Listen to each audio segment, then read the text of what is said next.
Bien, bien, bien. Bonsoir à toutes et à tous. Merci d'être là pour cette session séminaire Babylone, psychanalyse et littérature. J'ai le plaisir, le bonheur de recevoir Benoît Verdon, un ami, un collègue, qui est psychologue clinicien, psychanalyste, professeur de psychopathologie clinique à Paris 5 René Descartes, et qui est aussi président de la société Rorschach, et qui est, entre autres choses, un grand spécialiste du vieillissement psychique. Un de ses bouquins les plus célèbres, c'est « Que sais-je ? Le vieillissement psychique » au PUF. Il y en a un autre chez Duno, un autre chez Armand Collin, avec la clinique du sujet âgé. Et puis ses travaux aussi plus larges de psychologie clinique, de psychopathologie clinique, en particulier un bouquin au PUF avec Catherine Chabert. Et puis, en dehors du plaisir que nous avons de le recevoir, que de s'intéresser à cette tranche d'âge, qui doit être aussi une tranche d'âge où il y a une crise existentielle. Nous, ici, on n'arrête pas de travailler sur l'adolescence, sur la prime enfance, mais on n'a pas encore abordé ce continent du troisième âge que Daniel Urville connaît bien, et qui, comme il est sourd, il me demande de crier un peu plus fort. Et donc, le troisième âge. Et puis surtout, il va nous permettre d'aborder des auteurs qu'à ma connaissance, en 30 ans de Babylone, nous n'avons pas abordé ni Tolstoï, ni Goethe, ni François Mauriac. Bon. Il va être discuté par notre collègue et ami Denis Bochereau. Denis Bochereau qui travaille en service, entre autres. Il est à mi-temps à Claude Bernard et à mi-temps à l'Institut Clésion-Souris. Il s'occupe beaucoup d'enfants, d'adolescents. Lui, c'est la préadolescence. C'est la période de latence juste après, avant l'adolescence, entre autres, pas uniquement, mais quand même. C'est ce moment dont on dit qu'il était plutôt sage. Bon, il va probablement nous dire que non. Il est, bon, vous l'avez entendu, ceux qui sont passés déjà l'ont entendu justement sur cette période-là. On se souvient tous d'un Saint-Exupéry, qui nous avait ravis de bonheur, et puis il est intervenu aussi sur le parfum. Je vois que des têtes se hochent et qu'elles se rappellent de ces grands moments de Babylone. La parole est à Benoît et je le remercie. Alors, je vais devoir, moi, m'absenter à un certain moment, j'en suis désolé. Je vais rester autant que faire se peut et ensuite je devrais m'absenter. Benoît. Merci Maurice, merci infiniment. Merci à Denis Bochereau de me discuter. Et puis merci à Corinne Dugré je ne sais pas si où elle est, des échanges de mails qu'on a eus. Elle m'a demandé de vous dire que la ligne 4 fermait à 22h. Donc pour regagner le cœur de Paris, il faut aller à la station de RER Cité Universitaire. Voilà, bonne information pratique. Voilà, moi je vais vous parler en effet de vieillissement. Monsieur, aidez-moi, me dit Madame P, 84 ans, que je croise dans le couloir de l'hôpital. Aidez-moi, emmenez-moi à ma mère, je ne sais plus où elle est. Jeune stagiaire psychologue à peine débarqué dans ce service de soins de longue durée, quelque peu dérouté, je m'entends lui répondre « Je ne sais pas où est votre mère, Madame P, mais si vous voulez, je veux bien faire un bout de chemin avec vous et vous accompagner. » Elle me sourit, glisse alors son bras sous le mien, et nous voilà arpentant les couloirs labyrinthiques du service. Elle me dit qu'elle voudrait revoir sa mère, car elle a quelque chose à lui dire. Nous arrivons devant sa chambre, elle retire alors son bras et me dit « Est-ce que vous pouvez rester un peu ?» Elle s'allonge alors sur son lit, retrouve là un linge qu'elle serre contre elle, me parle encore un peu, puis s'endort. Je me souviens être resté là quelques minutes, un peu hébété, me demandant ce que je faisais là, si je pouvais partir ou si je devais rester à la veillée. Serait-ce là mon métier ? Accompagner des vieilles dames et sans doute aussi des vieux messieurs perdus dans le temps et l'espace et les emmener à leur mère, à un bon objet secourable.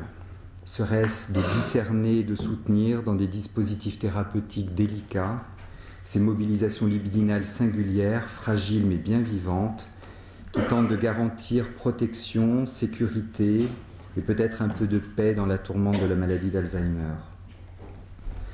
Bernard, lui, vient me voir à mon cabinet. Il est âgé de 80 ans maintenant et a vécu la terrible expérience d'un accident vasculaire cérébral qui l'a laissé très démuni même si après plusieurs mois de rééducation, il a presque recouvré toutes ses facultés motrices et langagières et ne présente aucun trouble cognitif. Ce jour-là, j'ai frôlé la mort. Mais vous savez, la mort, elle est ma compagne de chaque jour.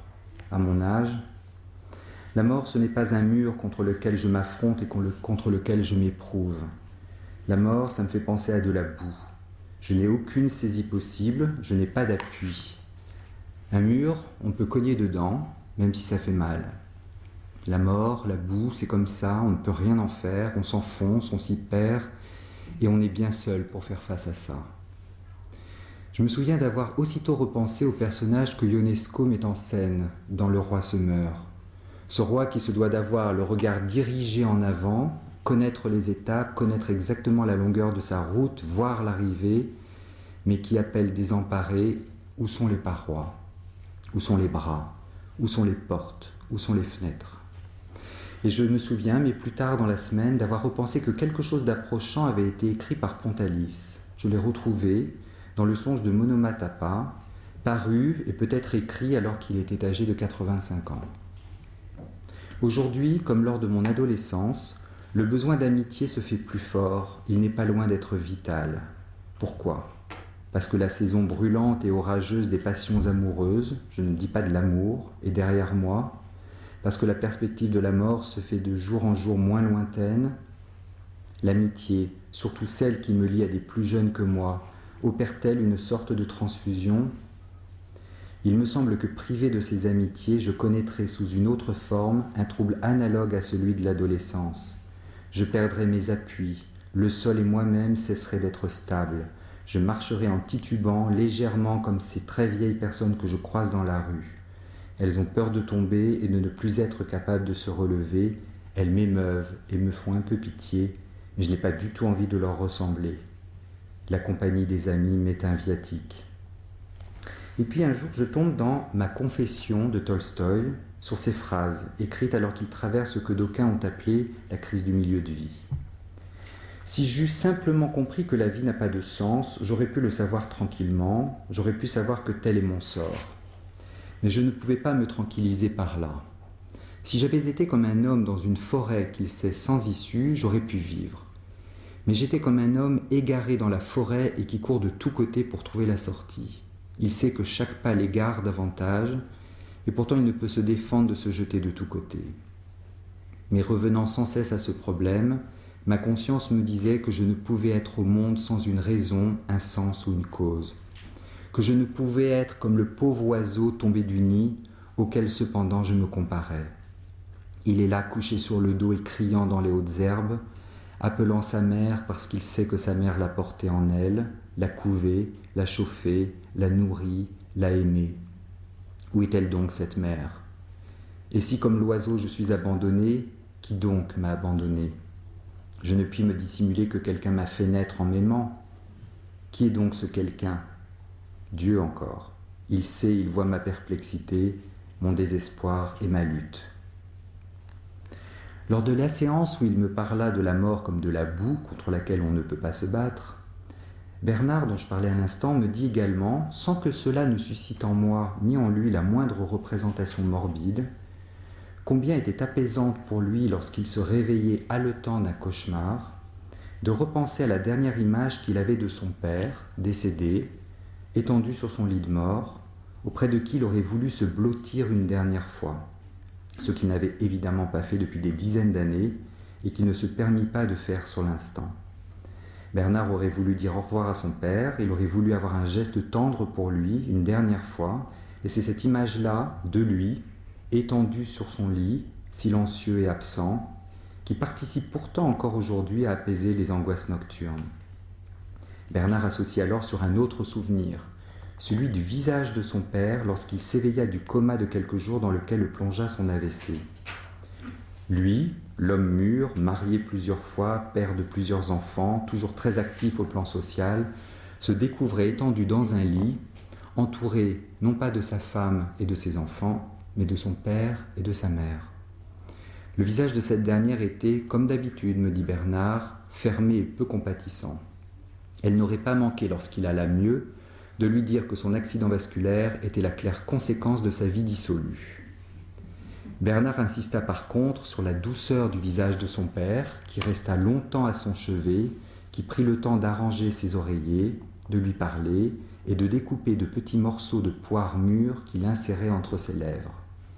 Et c'est la figure de cet homme puissant, ardent travailleur, infatigable militant des droits de l'homme, capable de tendresse, jouant avec son jeune fils, nourrissant son vieux fils, qui revenait aujourd'hui sur la scène psychique et participait là encore à apaiser Bernard lorsque l'angoisse l'empêchait de dormir.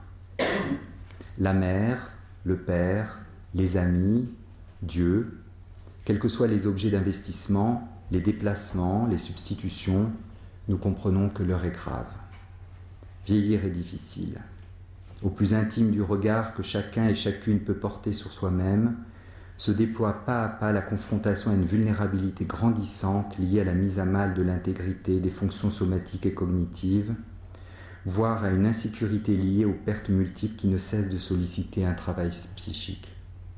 Freud, lui-même, s'avère de plus en plus sensible à l'idée d'un affaiblissement du moi, lequel peine à traiter les excitations, un moi trop étreint par l'insidieux passage du temps et la douleur d'événements violents, internes et externes, qui ne manquent pas de survenir. L'ardeur, confie-t-il à Lou Andrea Salomé en 1934, l'ardeur continue vous use ou use ce qui reste de l'ancien moi, et ce n'est pas à 78 ans qu'on en recrée un nouveau. Où se ressourcer ? Où prendre repos quand chaque jour est marqué de façon plus ou moins bruyante et lancinante par la perte, l'impuissance, la confrontation aux limites d'un corps qui s'échappe et s'abîme. On n'attend pas forcément d'être vieux pour éprouver un tel conflit interne, entre performance et impuissance, conquête et impotence. Dans son très beau petit livre « De la maladie », Virginia Woolf évoque, je la cite, « la stupéfaction que nous cause, en cas de santé déclinante, la découverte de contrées jusqu'alors inexplorées, les friches et les déserts de l'âme que le moindre symptôme de grippe fait surgir. Elle parle des chaînes antiques et inflexibles déracinées en nous sous l'effet d'une indisposition, de la façon dont nous sombrons dans l'abîme de la mort et sentons les eaux de l'anéantissement se refermer juste au-dessus de nos têtes. Elle évoque le corps qui se brise en 1000 morceaux et qui nous met de côté par rapport à l'armée des gens d'aplomb qui marchent au combat. Pour notre part, dit-elle, nous sommes condamnés à nous tortiller tout le temps que nous restons accrochés au bout de l'hameçon de la vie. Et elle conclut, il y a là, avouons-le, car la maladie est le confessionnal suprême, une franchise tout enfantine dans la maladie. Des choses sont dites, des vérités échappent étourdiment que la prudente respectabilité de la santé dissimule. Bel écho, je trouve, à ce que Freud soutient dans Le poète et l'activité de fantaisie. L'adulte a honte de ses fantaisies et les dissimule à la vue des autres, il les choisit comme ses intimités les plus personnelles. Il aimerait mieux, en règle générale, confesser ses manquements que communiquer ses fantaisies. L'adulte sait d'une part qu'on attend de lui qu'il ne joue ou ne fantaisie plus, mais qu'il agisse dans le monde réel. Et d'autre part, parmi les souhaits générateurs de ses fantaisies, il en est beaucoup qu'il est absolument indispensable de dissimuler. C'est pourquoi il a honte de son activité de fantaisie, comme de quelque chose d'enfantin et de non autorisé. Et parmi ces fantaisies indicibles, il en est une qui, écrit Catherine Chabert dans son dernier livre « Maintenant, il faut se quitter », une qui demeure cachée ou oubliée dans les profondeurs de l'âme, à savoir l'aspiration à une présence inaltérable et continue, une attention sans faille, un regard qui veille, une absolue disponibilité, une ombre qui s'attache à nos pas. Cette attente se greffe sur la nostalgie de l'enfance et la puissance infantile. Elle dévoile les représentations les plus massives d'un immémorial matériel, ponctuant répétitivement la vie psychique d'un fantasmatique retour à l'originaire. Dans la coïncidence de la vie et de la mort, c'est la figure idéalisée de la mère qui perdure jusque dans l'éternité de son retour. Fantaisie peu dissible, si l'on repense à ce que Freud soutient avec conviction dans le Moïse, le passage de la mère au père caractérise une victoire de la vie de l'esprit sur la vie sensorielle, donc un progrès de la civilisation, car la maternité est attestée par le témoignage des sens, tandis que la paternité est une conjecture, elle est édifiée sur une déduction et un postulat. Le parti pris qui élève le processus de pensée au-dessus de la perception sensorielle se révèle être une évolution lourde de conséquences. Être un adulte, avoir grandi, mûri, vieilli, avoir traversé 1000 batailles, avoir conquis, aimé, renoncé, et être cependant tout à la fois pétri du désir d'une consolation maternelle et toujours travaillé par l'idée que ce que l'on vit, ce que l'on désire comme source de satisfaction ne serait toujours pas autorisé. Tout ça pour ça. L'enfant en soi n'aurait plus le droit de jouer, l'interdit serait toujours là menaçant. La honte même demeurerait aux aguets de la moindre fantaisie qui ternirait l'évidence de l'adulte à jamais dressé. Car ce que l'on entend derrière cette tension intérieure, c'est bien sûr l'idée de la transgression. La fantaisie enfantine ne concerne pas que l'inventivité fantasmatique de se chercher un refuge face à l'adversité, de croire que la mère est à jamais celle qui, nourricière et pétrie de douceur, peut seule consoler de la douleur de vivre et de mourir un jour. La fantaisie infantile est aussi celle qui jaillit de l'enfant oedipien qui ne renonce jamais vraiment, qui veut y croire encore, quitte à évincer, à conquérir et à faire comme si. Alors pour illustrer cela, je vous ai apporté quelques illustrations de ces représentations tout à la fois belles et crues, émouvantes et dérangeantes de la charité romaine. La jeune Perrault, pour sauver son vieux père Simon jeté en prison et condamné à y mourir de faim, vient lui rendre visite chaque jour et lui donne secrètement le sein. Émus devant cette scène pourtant non indemne de sa composante incestueuse, les geôliers vont libérer Simon afin qu'il finisse ses jours auprès de sa fille. Vous voyez ce vieux monsieur dans un corps à corps auprès du sein de sa fille. Cette représentation, à l'instar de celle de Madame P, qui cherche sa mère et s'endort à mes côtés, trouble de façon fort intéressante nos repères classiques, mobilisant, mélangeant et renversant activité et passivité, masculin et féminin, paternel et maternel. Nous pouvons saisir là quelque chose de la complexité de la notion de régression. Tantôt formulée ou traduite comme retour en arrière, ou mieux, reprise de formations psychiques plus anciennes, elle nous permet, liée à la question de l'après-coup, de problématiser l'adage classique qui veut que l'on retombe en enfance lorsqu'on avance en âge, et de ne pas oublier combien, aux côtés du temps linéaire qui passe, il y a, dit Pontalis, ce temps qui ne passe pas, cette source au présent, vive, jamais tarie. Le travail psychique, potentiellement mobilisé par la traversée du vieillissement, remet sur le métier bien des paliers d'aménagement plus ou moins dégageants du rapport au plaisir et à la satisfaction.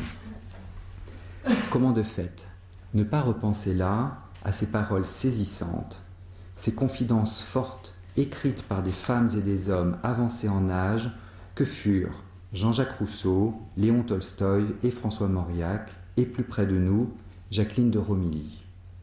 Dans plusieurs de leurs écrits, et notamment leurs journaux intimes, un genre littéraire singulier, souvent écrit dans le secret et pourtant bientôt légué à la postérité, où s'exprime avec force, par un vigoureux regard surplombant, tant l'investissement et la préoccupation pour les choses du monde que l'intérêt et le souci de soi, on peut saisir tant la vaillance de leurs convictions politiques, philosophiques ou religieuses, l'appétence au travail de lecture et d'écriture, que l'aveu de la prégnance, de la fatigue, de la somnolence et de l'insomnie, du doute et de l'intranquillité, de la vulnérabilité, et partant, étonnante fantaisie, le désir d'être porté, investi, psychiquement voire physiquement par une figure maternelle.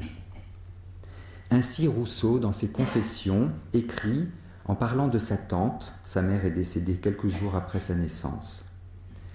L'attrait que son chant avait pour moi fut tel que non seulement plusieurs de ses chansons me sont toujours restées dans la mémoire, mais qu'il m'en revient même aujourd'hui que je l'ai perdu, qui, totalement oublié depuis mon enfance, se retrace à mesure que je vieillis avec un charme que je ne puis exprimer. Dirait-on que moi, vieux radoteur, rongé de soucis et de peines, je me surprends quelquefois à pleurer comme un petit enfant en marmottant ces petits airs d'une voix déjà cassée et tremblante. Plus d'un siècle plus tard, Tolstoï, alors âgé de 78 ans, écrit « Toute la journée, état hébété, déprimé. Sur le soir, cet état est passé à un attendrissement, un désir de douceur, d'amour. J'avais envie, comme dans l'enfance, de me presser contre un être aimant, compatissant, et de pleurer d'attendrissement et d'être consolé. Mais quel est l'être auquel je pourrais ainsi me presser? Je passe en revue tous les gens que j'aime, pas un seul ne convient. Contre qui me presser, me faire tout petit, et contre ma mère comme je me la représente. Lui aussi, sa mère est décédée quand il avait seulement 2 ans. Oui, oui, maman, que je n'ai encore jamais appelée, ne sachant pas parler. Oui, elle, ma plus haute représentation du pur amour, mais non pas du froid amour divin, mais d'un amour terrestre, chaud, maternel. C'est à cela que tendait mon âme la meilleure, mais fatiguée. Toi, maman, toi, dorlote-moi. Tout cela n'a pas de sens, mais tout cela est la vérité. Mauriac, âgé de 82 ans, écrit en août 67 dans son bloc-notes. Hier soir à la gare de Saint-Raphaël, fourmillante et sans un seul porteur, ahuri et flageolant, bourré de pénicilline qui m'a tiré en 24 heures d'une grippe, je trottais derrière Claude chargé de mes valises à la recherche de mon wagon. 2 minutes d'arrêt, à peine le temps de jeter mes valises dans le compartiment, d'y être hissé moi-même, de faire un geste d'adieu. Le plus dur est fait. N'eût-il personne à l'arrivée, je n'aurais qu'à m'asseoir sur mes bagages, devenu un bagage moi-même. Heureusement, il y a Bruno qui m'attend sur le quai où aucun porteur n'est en vue. Il prend livraison de son vieil oncle et le passe, lui et ses valises, à un chauffeur. Le soir même, il écrit « Ma mère occupe beaucoup plus ma pensée aujourd'hui, où je suis si près de la rejoindre que lorsqu'elle était vivante.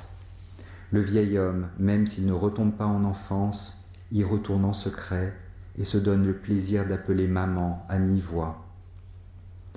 Ces servantes au sourire docile qui me prenaient sur leurs genoux, eh bien je me redis leurs noms en une litanie dont je me berce comme d'une comptine d'autrefois.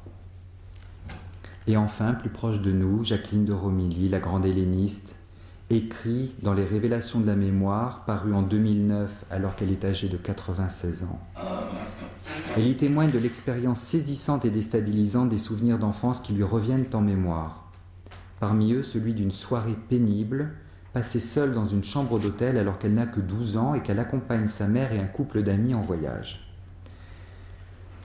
Tout s'est présenté à moi comme si tant d'années après je me retrouvais tout à coup dans ce grand lit et cette chambre vide où j'allais bientôt m'endormir. Je revois tout si bien. En fait, les adultes sont partis dîner. Ils sont grands, eux ils veillent et ils s'amusent. Et elle, l'enfant, doit demeurer seule dans une chambre à la propreté douteuse. Elle se sent mal, elle ouvre l'armoire, elle regarde sous le lit, elle trouve que les draps sont froids, les couvertures rugueuses et lourdes. J'ai le temps de penser, écrit-elle, que jamais je ne m'endormirai dans cette horrible chambre inconnue, et j'ai éprouvé ce sentiment que les enfants connaissent plus qu'on ne veut le croire, et peut-être surtout les enfants uniques, l'angoisse de la solitude. Dans ces moments-là, on a envie d'appeler, et naturellement, on n'appelle pas. On perçoit mal pourquoi on se sent si inquiet, désespéré. Ma mère avait laissé, pour si j'avais un peu froid, son manteau en travers du lit. Ce manteau avait un col de fourrure, et d'un geste instinctif, comme on se réfugie dans un lieu ami enfin redécouvert, j'ai enfoui mon visage dans ce col de fourrure et je m'y suis pelotonné, sachant y trouver un abri contre tout. Je sentais avec ma joue gauche la douceur des poils et je sentais la double odeur, la légère sauvagerie qui est l'odeur de la fourrure et la douceur bien connue du parfum maternel. C'est elle que je respirais ainsi et que je reconnaissais. C'est elle que j'aspirais de tout mon être. Je caressais doucement la fourrure dans un sens puis dans un autre, et j'aimais sentir s'exhaler la douceur de l'odeur familière. Je caressais la fourrure, j'y enfonçais mon nez, et la fourrure était pour un instant ma mère. Et je ressentais tout naturellement un soulagement intense et indéfinissable. Je sentais que je m'endormais, pacifié, comme si une étreinte réelle était venue apaiser mon inquiétude. La figure plongée dans la fourrure, j'étais comme sauvé de toute menace. D'aucuns vont sans doute dire, de leur air entendu, que j'aspirais en réalité à la tiédeur tranquille du sein maternel avant ma naissance. Je veux bien, mais dans mon souvenir, il s'agit de toute autre chose. Je savais très bien ce qu'était cette fourrure. Je connaissais ses poils relativement courts, d'un marron clair et légèrement brillant, et je pourrais presque, maintenant que je suis mieux informé, tenter de dire ce que c'était, probablement du castor. C'était en tout cas une fourrure très précise et familière. C'était une odeur que je connaissais très bien, que je reconnaissais. J'avais senti son parfum jour après jour quand ma mère me disait bonsoir. Et je crois bien que je connaissais déjà le nom de ce parfum qu'elle aimait et que j'ai vers cette époque tenté de lui offrir avec mes économies, le Chalimard de Guerlain. En tout cas, c'était l'odeur de ma mère bien vivante, celle que je trouvais quand je l'embrassais dans le creux de son cou. C'était elle aussi que je retrouvais dans ses écharpes avec lesquelles j'aimais à jouer. Elle évoquait nos liens constants de tendresse. Oui, cela a suffi, ce bout de fourrure dans cette chambre inhospitalière. Et voici que cela suffisait aussi pour venir ainsi tout à la fin de ma vie ranimer soudain ce moment de confiance enfantine qui m'aide encore aujourd'hui. Il m'arrive encore de me pelotonner contre les coussins de tapisserie que ma mère a jadis brodés au petit point. Il m'arrive encore d'y chercher le même apaisement que dans cette chambre solitaire d'Argenton-sur-Creuse. C'était hier. J'étais une petite fille effrayée dans une grande chambre inconnue, mais l'aide que j'ai reçue alors rayonne même sur mon présent et sur ces jours parfois si difficiles du grand âge. Ce qui m'a frappé dans ces témoignages, c'est de prime abord leur valeur de confidence discrète, voire d'aveu. Un murmure qui ouvre sur l'expérience intime, intérieure, secrète, qui pourrait susciter le désaveu et la moquerie de l'autre, mais qui est offerte à l'écoute et consentie au partage. À côté de propos ou d'œuvres où ces hommes et ces femmes continuent d'exposer leur avis sur la société dans laquelle ils vivent avec la vigueur et la rigueur intellectuelle qu'on leur connaît, ces grands adultes font part de ce qui vient tempérer l'angoisse des vieux jours, la représentation rassurante d'une mère bienveillante. Leurs phrases fortes donnent ainsi à entendre l'actualité d'un sexuel infantile tendre, qui se mêle à l'aspiration au holding, source d'un plaisir intimement intriqué au vœu d'apaisement des tensions et de l'angoisse. L'investissement d'objets mêlant quête de plaisir et autoconservation, objet oedipien et objet secourable. Une ère de repos face à l'âpreté du vieillissement est permise, susceptible de ne pas irriter par trop les censures, d'autant plus que les propos tenus par Rousseau, Tolstoï et Mauriac notamment ne sont pas indemnes de cette conscience du jeu joué avec l'interdit des retrouvailles oedipiennes et l'audace de la régression. Tout cela n'a pas de sens, en secret, à mi-voix. De ce chemin emprunté où s'exprime le désir d'être physiquement, psychiquement porté, à défaut d'être assuré de pouvoir encore se porter soi-même physiquement, psychiquement.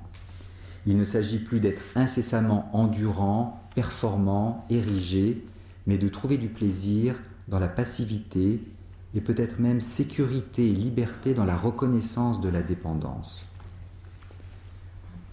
Cela dit, à côté de cette construction fantasmatique somme toute assez classique, les retrouvailles sont espérées avec une figure féminine maternelle en l'absence d'un tiers séparateur, on peut aussi être à l'écoute de fantaisies où la bisexualité psychique permet un déploiement d'investissements identificatoires et objectaux particulièrement précieux, où la fonction maternelle, toujours attendue, peut être portée pour des hommes par des figures masculines.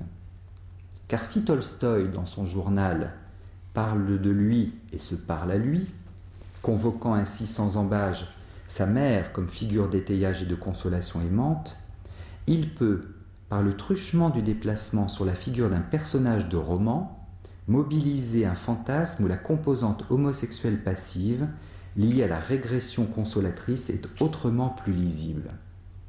Dans son roman « La mort d'Ivan Ilitch », il décrit en ces termes la relation que tisse l'intransigeant juge Ivan Ilitch, vieillissant et gravement malade, avec son jeune et robuste domestique, Guérasime. Alors je vous le cite parce que c'est tellement beau que ça mérite d'être lu. De ses mains fortes, avec la même aisance que dans sa démarche, Guérasime mit Ivan Ilitch autour de son cou, adroitement, doucement, et le retenant d'une main, tandis que de l'autre il empêchait son pantalon de glisser, il voulut l'asseoir sur le vase. Ivan Ilitch dit à Guérasime de s'asseoir et de lui tenir les pieds. Il se mit à causer avec lui. Et chose bizarre, il eut l'impression d'aller mieux tant que Guérasime lui tenait les pieds. La santé, la force, l'énergie vitale chez tous les autres offensaient Ivan Ilitch, tandis que la force et l'énergie vitale de Guérasime, loin de l'offenser, le rassérénaient. À certains moments, après de longues souffrances, il aurait voulu par-dessus tout, bien qu'il eût honte de se l'avouer. Il aurait voulu que quelqu'un le plaignît comme un enfant malade. Il aurait voulu être caressé, embrassé, qu'on pleurât au-dessus de lui comme on caresse et on console les enfants. Il savait qu'il était un magistrat important, qu'il avait une barbe grisonnante et qu'il ne fallait donc pas y compter. Mais il ne le désirait pas moins. Dans ses relations avec Guérasime, il y avait quelque chose d'approchant. Aussi ses relations lui apportaient une consolation. Ivan Ilitch a envie de pleurer. Il voudrait qu'on le caresse et qu'on pleure au-dessus de lui. Mais voilà qu'arrive son collègue Chebek. Au lieu de pleurer et de s'attendrir, Ivan Ilitch arbore une mine sévère, sérieuse, concentrée, et par routine expose son opinion sur la portée de l'arrêt de cassation et la soutient avec insistance. Le mensonge qui l'entourait et qui l'habitait lui-même empoisonna plus que tout les derniers jours d'Ivan Ilitch. Cette fantaisie peut également se déployer en mobilisant une figure clairement paternelle, comme dans certaines représentations religieuses. Les mots arabes, grecs et hébreux qui signifient la miséricorde de Dieu trouvent en effet leur racine dans des mots qui désignent tant la tendresse et l'amour maternel que le ventre, les entrailles, la matrice, l'utérus, le cœur, le sein, en un mot, l'intérieur qui ressent, éprouve, accueille, compatit, pardonne et comble. Et certains textes bibliques sont très explicites à ce sujet. Par exemple, dans le livre du prophète Osée, on peut trouver ceci. C'est Dieu qui parle. « J'avais appris à marcher à Éphraïm. Je le prenais par les bras. Ils n'ont pas compris que je prenais soin d'eux. Je les menais avec des attaches humaines, avec des liens d'amour. J'étais pour eux comme ceux qui soulèvent un nourrisson tout contre leurs joues. Je m'inclinais vers lui et le faisais manger. Comment t'abandonnerais-je, Éphraïm? Te livrerais-je, Israël? Mon cœur en moi est bouleversé, toutes mes entrailles frémissent. Je ne donnerai pas cours à l'ardeur de ma colère. » Chez Isaïe, Sion avait dit « Yahvé m'a abandonné, le Seigneur m'a oublié. » Une femme oublie-t-elle son petit enfant? Est-elle sans pitié pour le fils de ses entrailles? Si c'est moi qui fais naître, fermerai-je le sein, dit ton Dieu?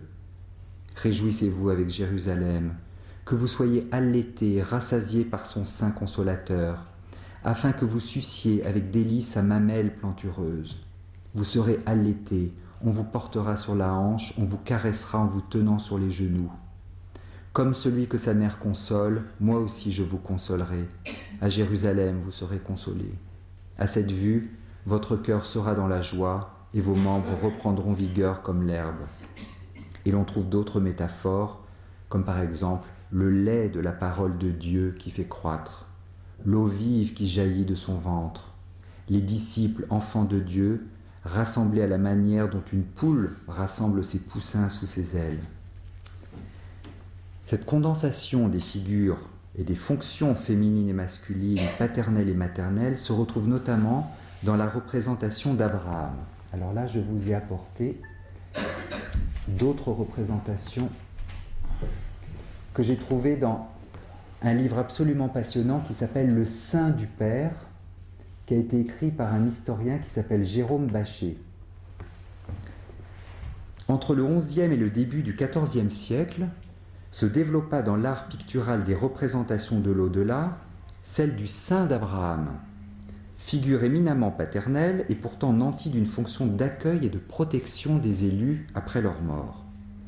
Source dont le peuple est issu, personnage vétérotestamentaire le plus souvent cité après Moïse, Abraham va donc connaître dans le christianisme médiéval un destin étonnant.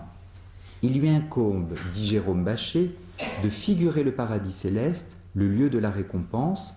C'est en son sein que se rassemblent les justes qui ont mérité la vie éternelle. Et de fait, les figurations picturales sont absolument intéressantes. Alors, je vais vous les montrer tout en lisant mon texte. Abraham est représenté vêtu d'un linge entrouvert au niveau de la poitrine, créant une concavité à but de réceptacle où il enveloppe les élus.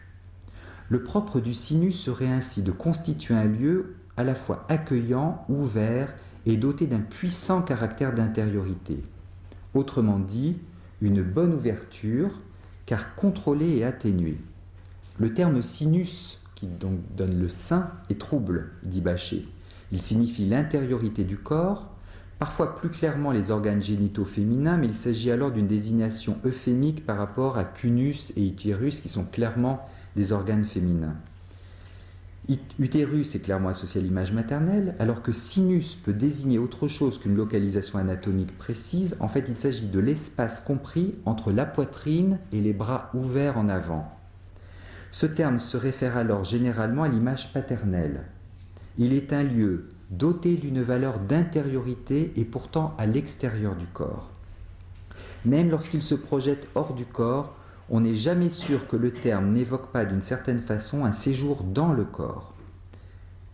Abraham, comme par exemple ici, trône en majesté, mais il accueille en son sein les élus qui ne se distinguent guère par l'âge, par le sexe ou par le statut social. Ils sont parfois représentés sous la forme, comme ici, de petits enfants, soit entre les bras du patriarche, soit dans un linge tenu par lui, soit encore dans un pan de son vêtement conçu comme une seconde peau. Mais la rigidité frontale d'Abraham, représentée la plupart du temps très droit, met l'accent sur la réunion à un père spirituel qui ouvre l'accès à une communauté des élus, plus que sur la relation à un père tendre. Alors que la représentation qui va lui succéder, alors là on ne voit pas très bien, c'est un peu flou, c'est Marie, celle de Marie, qui écarte les pans de son manteau pour que s'y pressent les fidèles agenouillés en prière. Marie qui incline sa tête vers l'enfant, mais davantage l'accent sur la tendresse maternelle. Alors, je ne sais plus si j'en ai... Voilà. Là, de nouveau une figure d'Abraham. Vous voyez, dans le corps vêtement qu'il tient devant lui. Je ne sais plus combien j'en ai mis. Voilà. Quoi qu'il en soit, ce qui nous intéresse ici, alors que la mort rôde toujours, est d'une part la fonction maternelle d'accueil et de protection remplie par une figure paternelle ou maternelle, ainsi que la réunion, voire l'agrégation dans un corps-vêtement. On entend bien le holding. Et Bachet, dans son livre, de faire écho aux travaux de Ferenczi sur le fantasme de retour au ventre maternel, et d'évoquer l'idée d'une pulsion d'inclusion matricielle, tout en pointant que la fonction maternelle signe l'écart. L'élu, l'enfant, ne rentre pas dans le corps. Il demeure lové dans un manteau, porté au niveau de la poitrine par un linge qui sert de médiation, et dont Bachet souligne la rondeur à l'intériorité apaisante, une poche réceptacle qui demeure externe, ouverte et plissée, condensant le sexuel et le holding. S'agit-il donc vraiment de retourner dans le ventre maternel ? Ce fantasme de retour au ventre maternel est souvent omis, oublié, peut-être refoulé, dans les évocations des fantasmes originaires, comme s'ils ne possédaient pas la même valeur fondatrice et heuristique que les fantasmes de séduction, de scènes primitives et de castration ont pu donner lieu à tant de travaux. Ceux-ci sont régulièrement mentionnés dès que l'on envisage les constructions fantasmatiques qui, en lien avec l'Oedipe, fondent et organisent toute vie psychique et permettent à tout enfant des hommes, dit Freud, de formuler quelques réponses aux énigmes majeures de l'existence. Or, ce fantasme de retour au ventre maternel me semble mériter d'être reconsidéré à la faveur des réflexions mobilisées par la rencontre avec la clinique de l'adulte âgé. Freud a lui-même moins travaillé ce fantasme.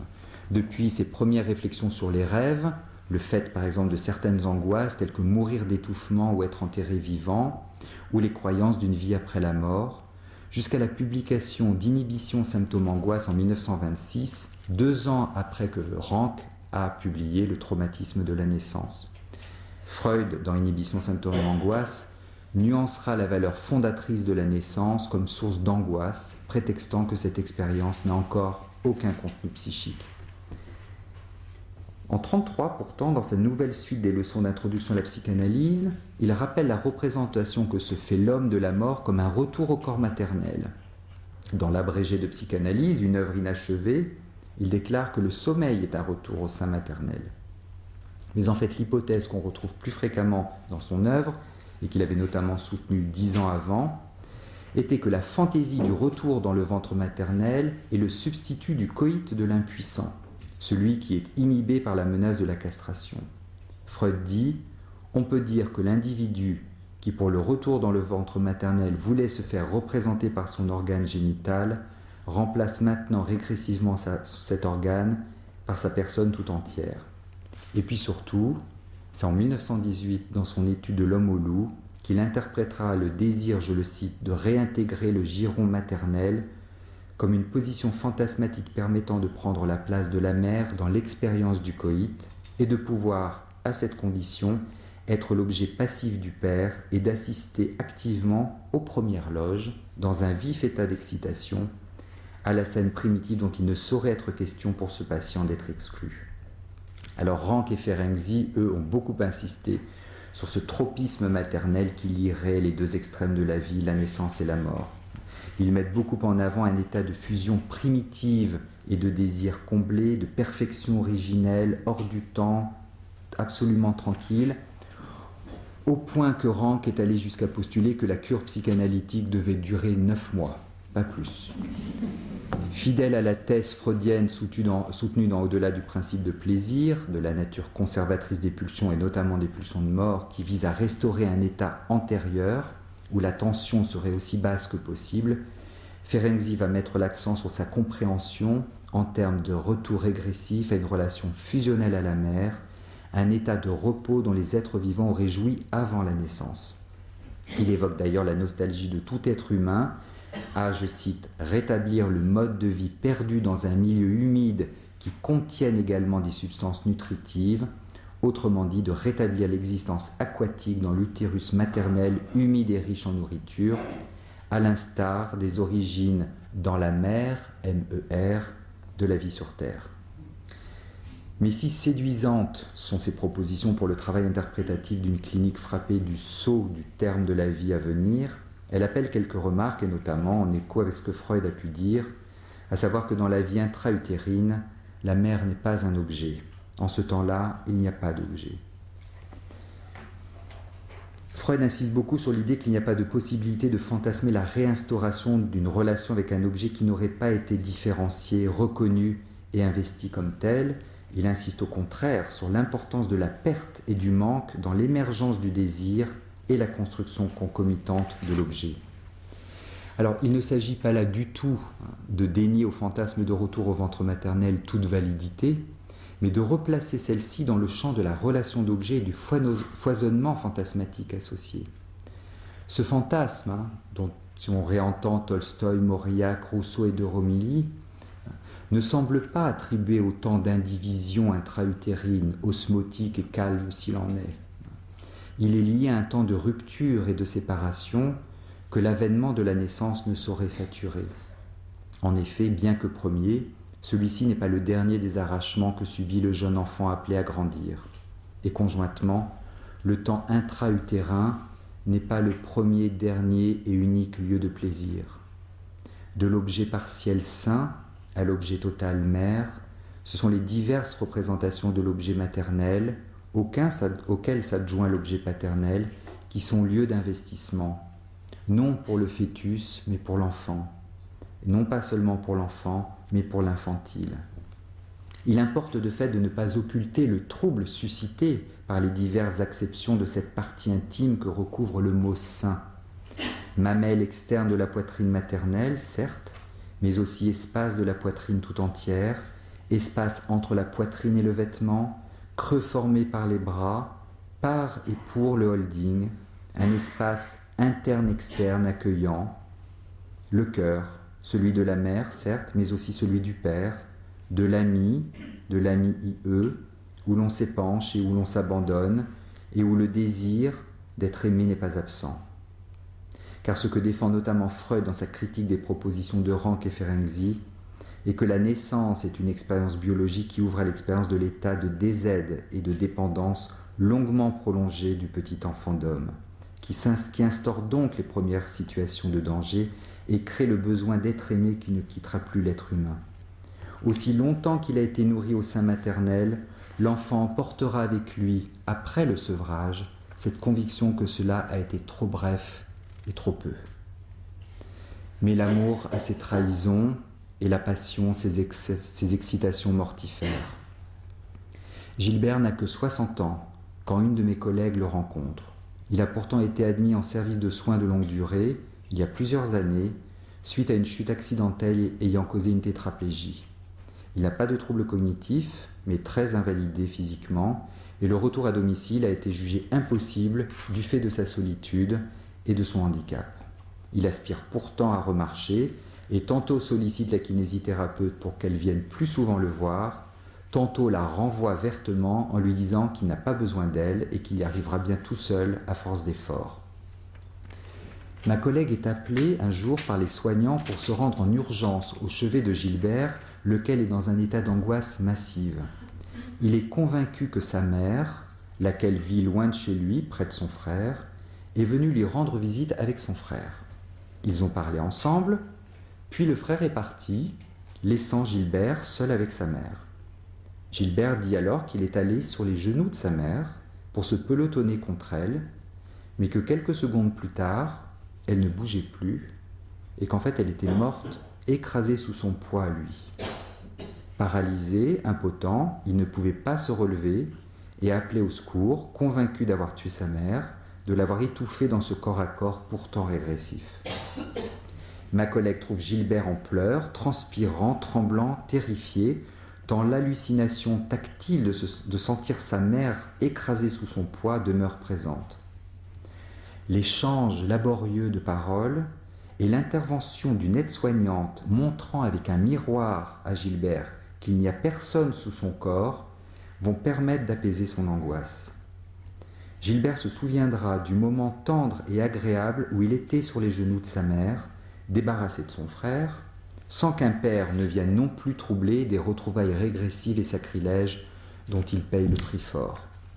Quand il a réalisé que sa mère était morte, il a éprouvé, dit-il, la même chose que si on lui avait enlevé une partie de lui, un cœur ou un foie, un organe vital. Et il poursuit, « J'étais sur ses genoux et je suis mort dans ses bras. Non, c'est elle qui est morte.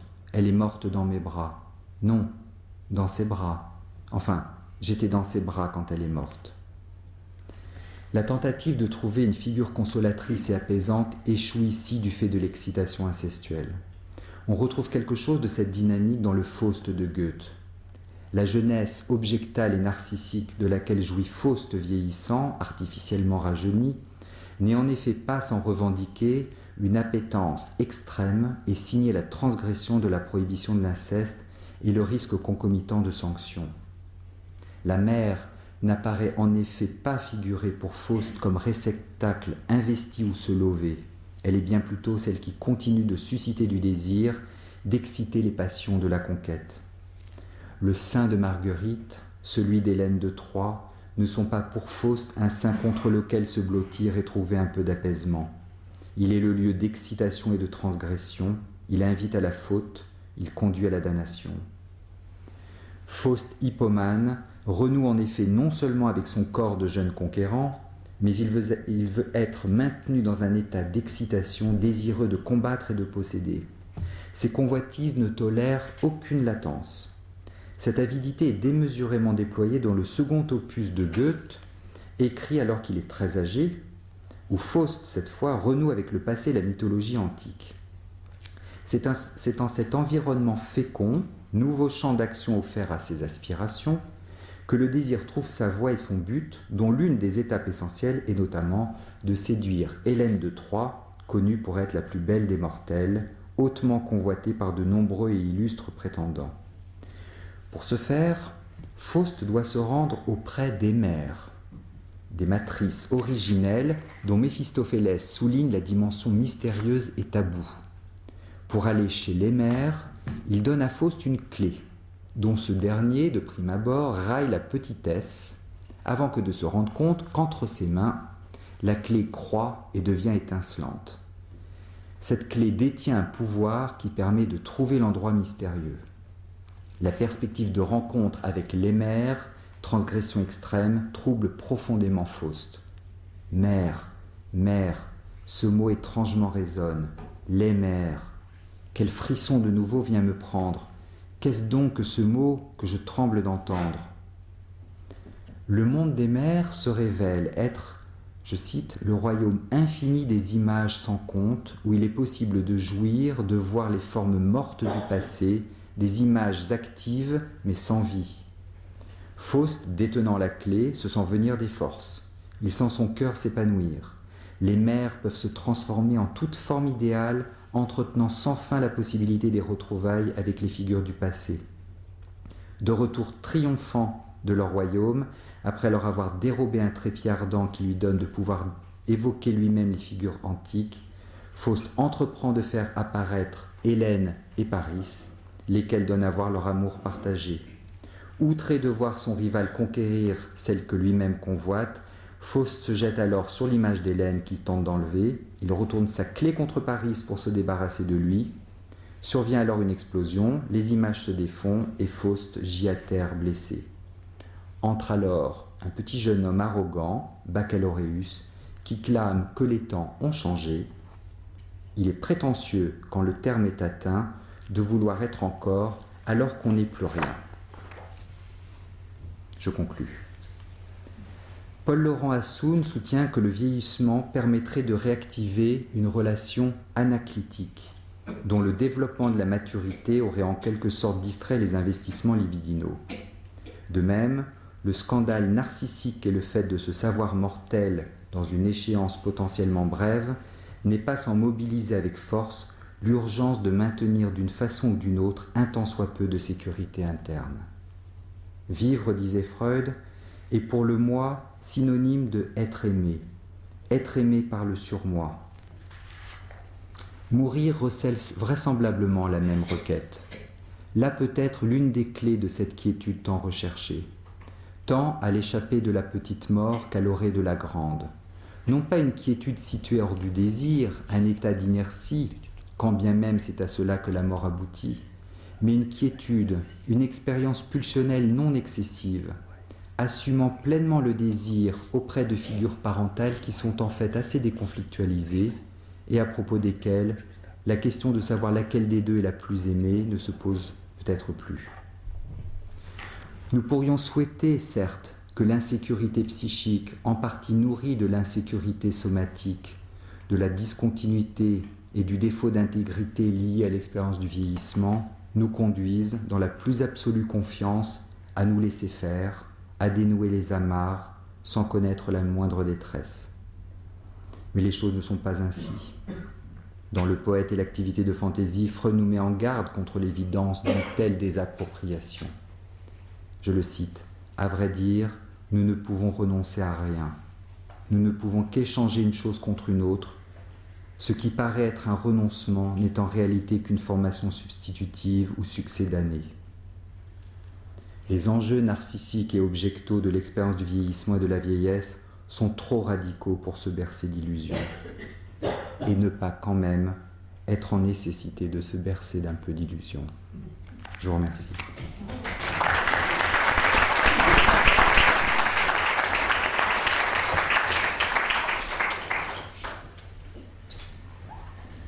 Alors, c'est les réflexions diverses et variées qui sont un peu en écho avec ce qu'a dit M. Véron. Benoît Verdon. La première chose, comme d'habitude, c'est de remercier à la fois Benoît Verdon, mais aussi Maurice, parce que, une fois de plus, ils m'ont fait, mais peut-être aussi, travailler et découvrir de fait un certain nombre de gens dont on entend toujours parler, mais que malheureusement on néglige, à savoir Mauriac, Goethe, etc. Donc, première impression un peu paradoxale, c'est que de lire là le vieillissement psychique, ça a été pour moi un bain de jouvence, en fait, parce que c'est très bien écrit, c'est très fluide. Hein, je disais, donc on sent quand même l'enseignement de Catherine Chabert en arrière-fond. Donc, de fait, pour qui douterait des complexités du grand âge, pour qui penserait que tout perd de sa saveur, de ses aspérités, donc la lecture tout de suite nous réconforte. Une autre qualité, pas forcément dans ce livre, mais dans les publications de Benoît Verdon, c'est de montrer aussi l'intérêt des tests projectifs pour révéler, pour bien mettre en relief toute cette complexité. Alors, oui, il l'a à nouveau très très bien écrit, enfin très très bien raconté, excusez-moi. C'est le fait que finalement, la vie ne s'arrête jamais, et donc la vie psychique ne s'arrête jamais.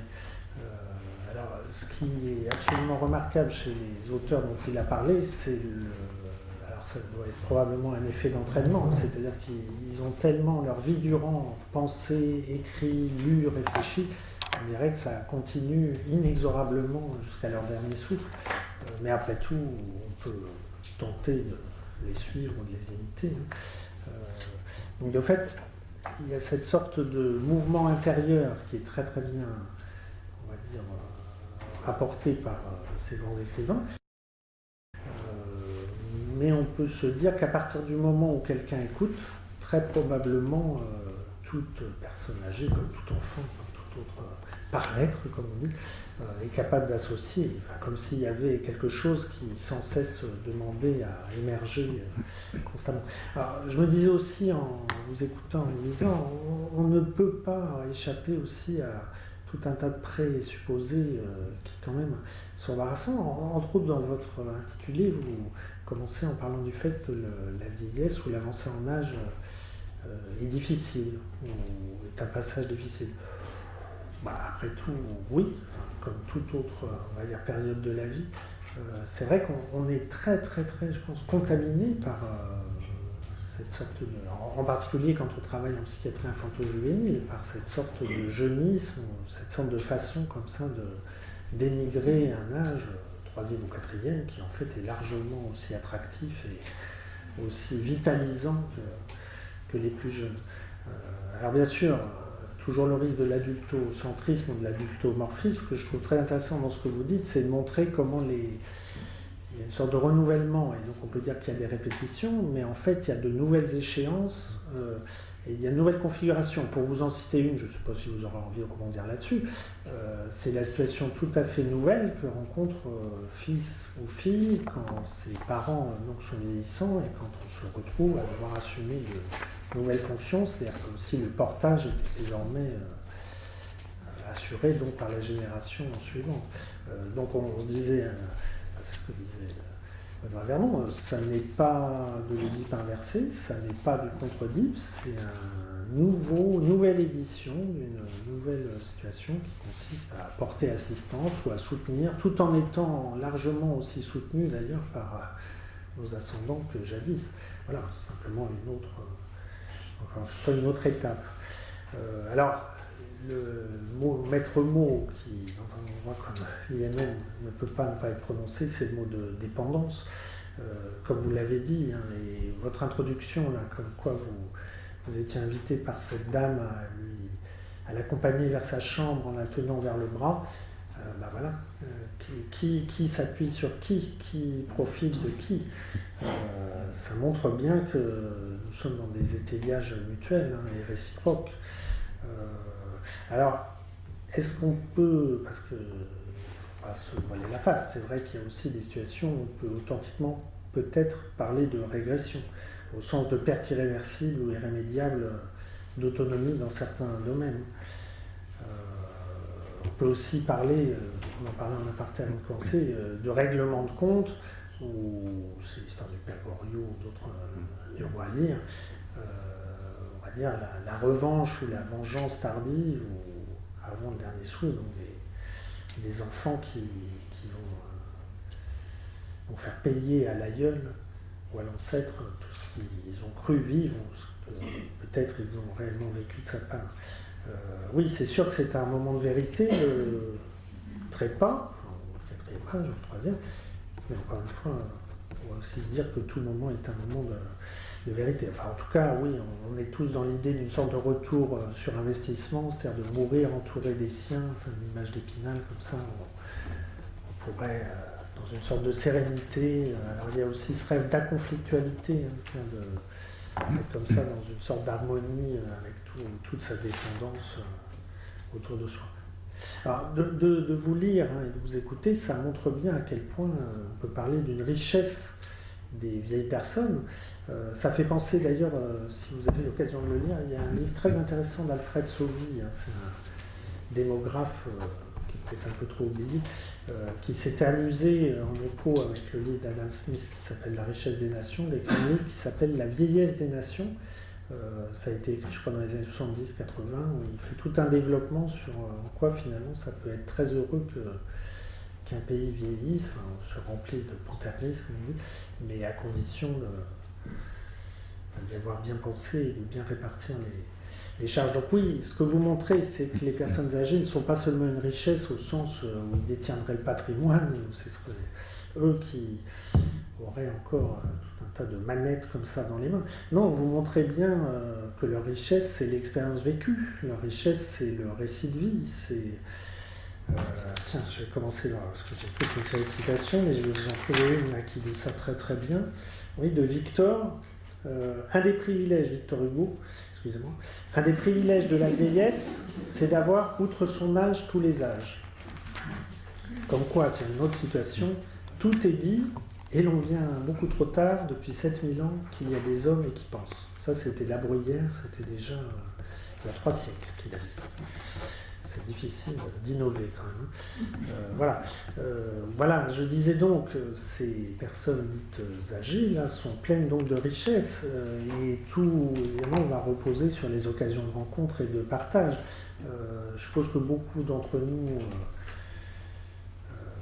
seraient d'accord avec le fait qu'une des tendances regrettables de la société telle qu'elle est organisée maintenant, c'est cette sorte de zonage, de parquage, cette sorte de délimitation. Et d'ailleurs, quand on parle de 3e et 4e âge, ça en témoigne. C'est-à-dire de ne pas favoriser autant qu'il serait souhaitable les partages d'espace ou les partages d'expériences. Je sais qu'il y a dans certaines villes ou villages, ils ont mixé les crèches ou les maternelles avec des maisons de retraite. C'est sûr que tout ça mérite réflexion, et puis tout ça n'est probablement pas simple à organiser, mais l'idée de favoriser comme ça des circulations d'affect et puis des circulations d'expérience, voilà, avec l'idée qu'il y a une sorte de vitalisation ou de fertilisation croisée, et beaucoup de connexions plus ou moins lâches à imaginer.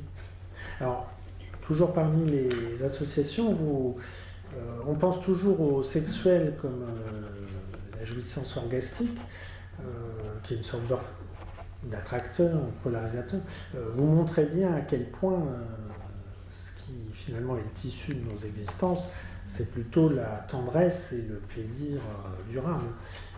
C'est des réalités beaucoup plus acceptables. Alors, dans vos écrits, vous citez aussi des livres très intéressants, je crois que vous serez d'accord, de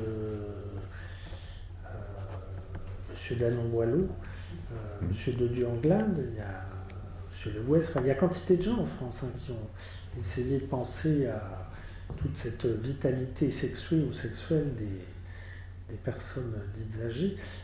Alors il y a eu aussi, tout ça c'est des associations peut-être un peu brouillonnes, mais toute une révolution suite à l'invention du Viagra. Alors ça fait revenir à nouveau cette idée du culte de la performance ou d'une sorte d'hédonisme comme ça obligé. Mais en tout cas,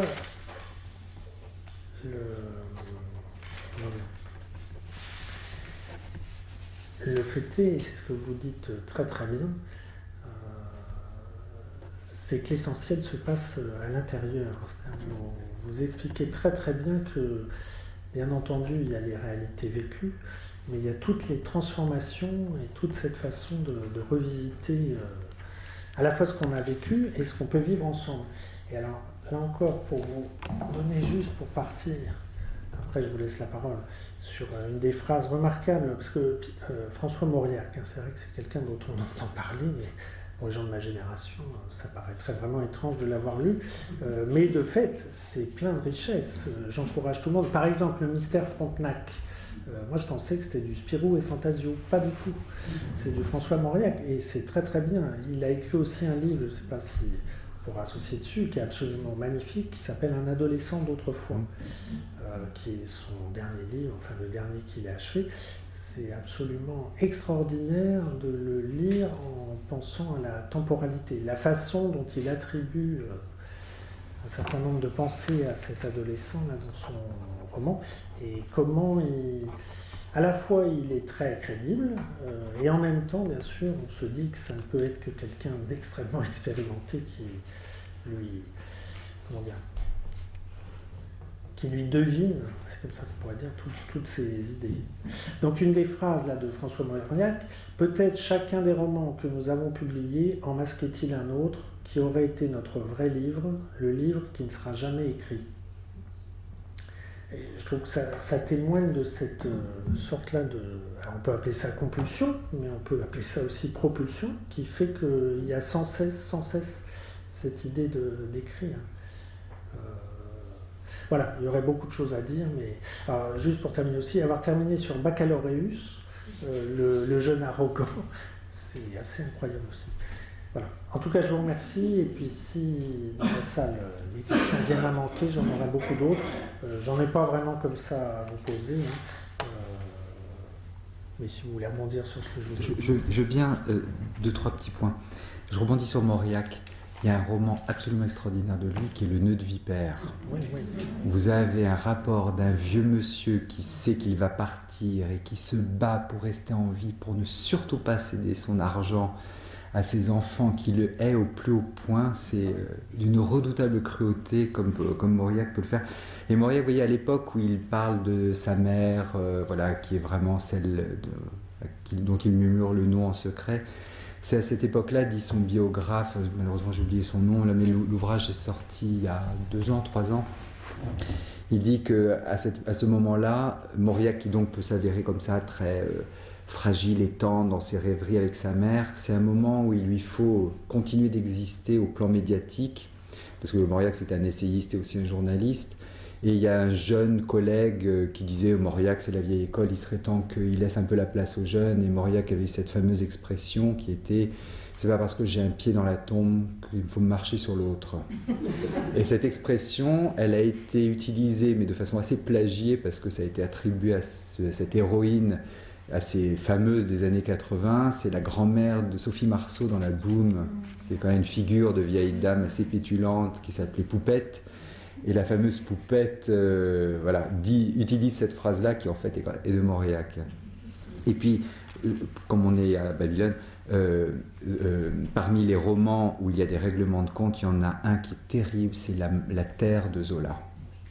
C'est d'une cruauté aussi tout à fait saisissante, où le père Fouan fait subir les pires outrages à ses enfants à qui il ne laisse pas du tout d'espace, et il décline. Et alors les enfants trouvent là l'occasion de se venger de ce qu'ils ont vécu quand ils étaient jeunes. C'est remarquable. Une autre petite brève de M. Mauriac, après, excusez-moi de dire ça, je voudrais choquer personne, mais sa revendication de chrétienté ou de chrétianitude, enfin on peut l'appeler comme vous, évidemment là aussi, il faut être de bonne humeur et après tout dépend de comment vous avez été élevé. Mais donc il a osé une autre petite formule quand même, je pardonne quelquefois, mais je n'oublie jamais. Pardon ? Je ne sais pas si elle est forcément de lui. Camus en parle déjà. Elle peut pardonner de dire oublier. Oublier veut dire qu'il faut oublier de dire pardonner. Camus. Non, je sais pas si lequel a la préséance quoi. Pourquoi insiste-t-on sur la rudesse qu'on peut observer entre certains enfants âgés, leurs parents très âgés et affaiblis? Pourquoi est-ce qu'on termine là-dessus? vous avez laissé sur ce verset d'illusion, c'était magnifique.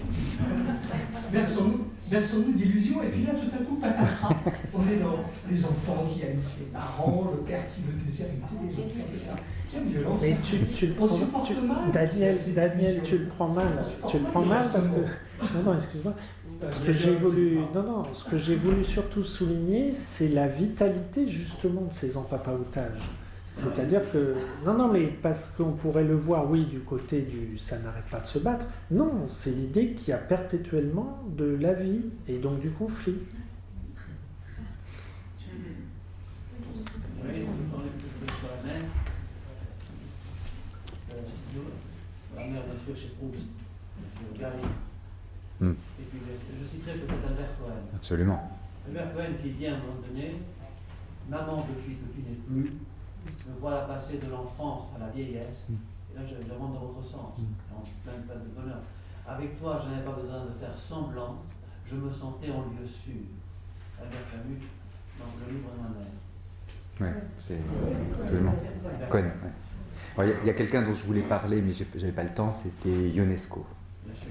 La quête intermittente de Ionesco, c'est extraordinaire aussi. Ça montre justement combien la figure maternelle ne peut pas être contenante. Ionesco qui se souvient que quand il était petit, où sa mère l'avait placé dans un pensionnat, au début il pleure parce que sa mère s'en va, puis en fait il dit que ce qui est pire c'est quand elle revient. Parce que quand elle est là, eh ben, il sait qu'elle va partir, et que donc sa présence est insupportable, et qu'il vaut mieux qu'elle ne revienne pas. Et il écrit ça dans La quête intermittente, qui est l'un de ses tout derniers ouvrages. Ce souvenir-là lui revient. C'est pareil chez Proust quand il attend sa mère qui monte les escaliers, qui attend. Déjà le redoute de son départ, la séparation. Chambre d'été, chambre d'hiver chez Proust. On ne sait pas comment il aurait vieilli, Proust. Tout à fait. Mais la mère, c'est-à-dire pour avoir dans l'autre sens que la mère, on se sépare de cette mère avec la mère, je ne suis pas sûr. C'est pas l'interrogation pour moi. Oui, merci pour votre présentation. Je me suis interrogé sur deux expressions. Il y en a une qui est dans votre titre, qu'on n'entend pratiquement pas après dans votre conférence, on l'entend très rarement, l'adulte vieillissant. L'adulte vieillissant, c'est un oxymore, c'est un peu large, c'est un peu nul. Et en même temps, la clinique de l'adulte âgé. Que vient faire adulte? Eh bien écoutez, je pense que c'est... Alors, je m'appuierai assez volontiers sur un petit livre que j'ai bien aimé. Je n'étais pas toujours d'accord avec ce qu'il disait, mais j'aimais bien l'idée qu'il défendait. C'est Jacques Messy qui a écrit un livre qui s'appelle « La personne âgée n'existe pas », où il défendait l'idée de cette expression galvaudée qui était les personnes âgées, les sujets âgés, où on en oubliait que c'était des hommes et des femmes. Et moi, pour l'expérience que j'ai pu avoir à l'hôpital, parfois de conduite d'infantilisation, qui vraiment a nécessité une patience à toute épreuve pour essayer de sensibiliser certains, pas tous, certains soignants, au fait que leurs patients étaient des adultes. Si abîmés étaient-ils au plan du jugement, de la mémoire et du comportement, que de fait m'est venue, mais vous avez tout à fait raison de le pointer, m'est venue l'idée que ça valait quand même le coup de rappeler que c'était des adultes qui vieillissaient. Bien, merci. Et puis juste un autre petit point, qui est le suivant. Vous terminez presque par nous ne pouvons renoncer à rien.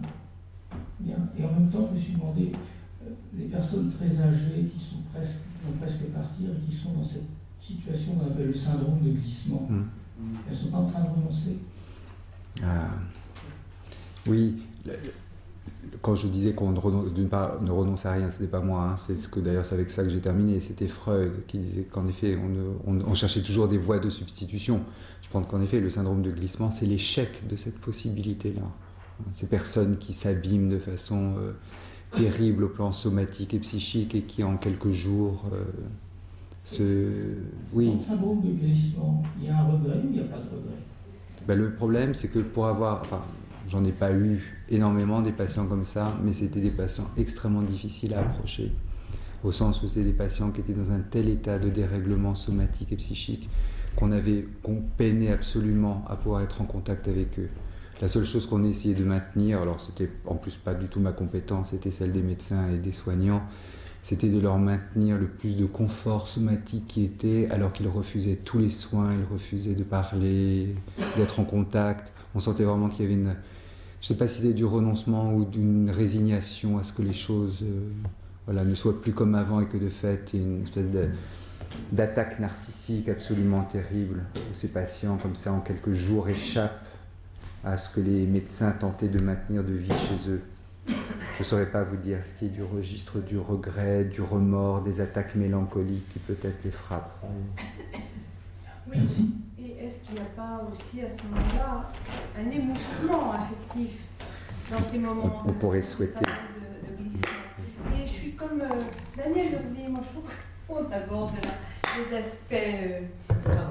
On aborde là les aspects, je parle d'émoussement affectif dans ces moments de syndrome, enfin dans ces tableaux de syndrome de glissement, c'est une hypothèse, hein, je ne sais pas une réponse de tout, c'est une façon de vous répondre, monsieur.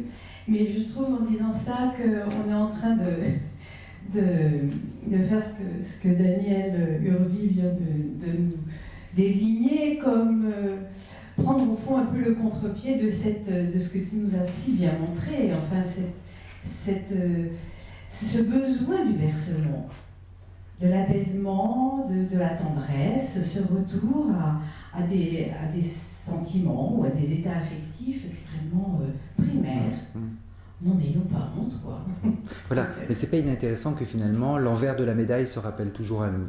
C'est bien, effectivement. Et que moi, l'idée qui m'était venue un jour comme ça, c'était que derrière la figure de la Pietà, c'est cette mère qui porte son fils mort, il y aurait toujours Saturne qui pourrait dévorer ses enfants. Tu vois, et que finalement on oscille peut-être un peu dans ces configurations où parce que ce que j'ai essayé de rendre compte là, de ces lectures et puis de quelques patients que j'ai pu rencontrer, on sent quand même que c'est tout à fait périlleux de consentir à n'être plus celui qui se tient debout, qui est vaillant, endurant, autonome, etc. Et que consentir à se laisser faire par ce qui arrive, quitte à se donner l'illusion qu'il y a quelque part une figure maternelle qui pourrait être sécurisante, c'est quand même un lâcher-prise sur ce qui nous a construit depuis bien des acquisitions d'autonomie tout au long de la vie, qu'on sent que, oui, s'il n'y a pas... moi, j'avais été très éclairé à l'époque où j'avais commencé à travailler là-dessus par la différenciation que faisait André Green entre passivité et passivation. Une passivité jouissance où on peut accepter de se laisser faire par ce qui nous arrive, et puis pour certains, l'état de détresse dont on ne se sort pas, même pas par l'auto-érotisme et l'hallucination du désir, quelque chose là où on est démuni, on ne fait que subir ce qui arrive. Et on sent bien que, c'est peut-être pour ça que je suis sensible à l'idée de l'adulte. Cet adulte qui s'est construit, qui s'est battu pour acquérir son autonomie, comment il laisse place à l'enfant en lui. Juste pour associer aussi librement ainsi, donc vous profitez de l'occasion pour relire un peu Léon Tolstoï et Wolfgang Goethe, donc vous apercevrez, je fais vraiment les choses au bazooka. Il y en a un qui est quand même un grand exalté, qui, a traversé d'ailleurs des moments, oui, très, désorganisés, qui a eu tout un tas d'idées à la fois très humanitaires, mais donc qui a fini par fuir sa femme et sa famille. Donc c'est Léon Tolstoï. Et puis vous en avez un autre qui est un modèle d'équilibre, Goethe, enfin d'équilibre. En tout cas, il a la caractéristique d'avoir survécu à un nombre de deuils dans sa petite enfance absolument phénoménal.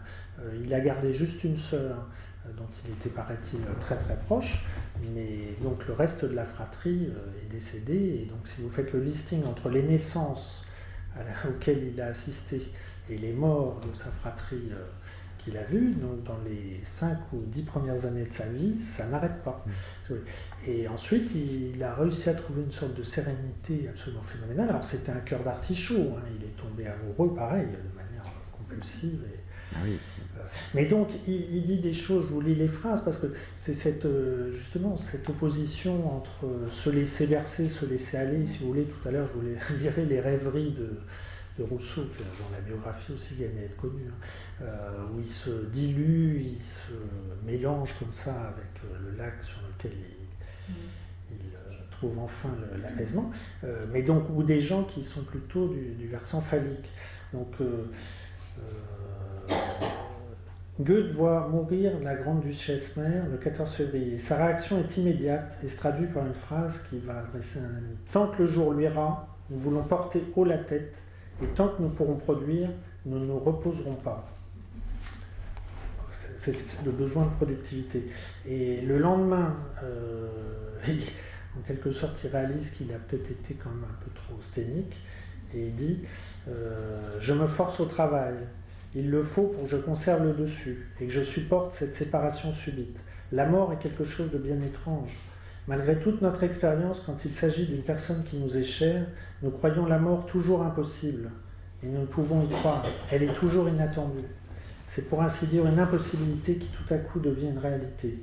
Et ce passage d'une existence qui nous est connue dans un autre monde dont nous ne savons absolument rien est quelque chose de si violent que ceux qui restent ne peuvent s'empêcher de ressentir malgré eux un profond ébranlement. »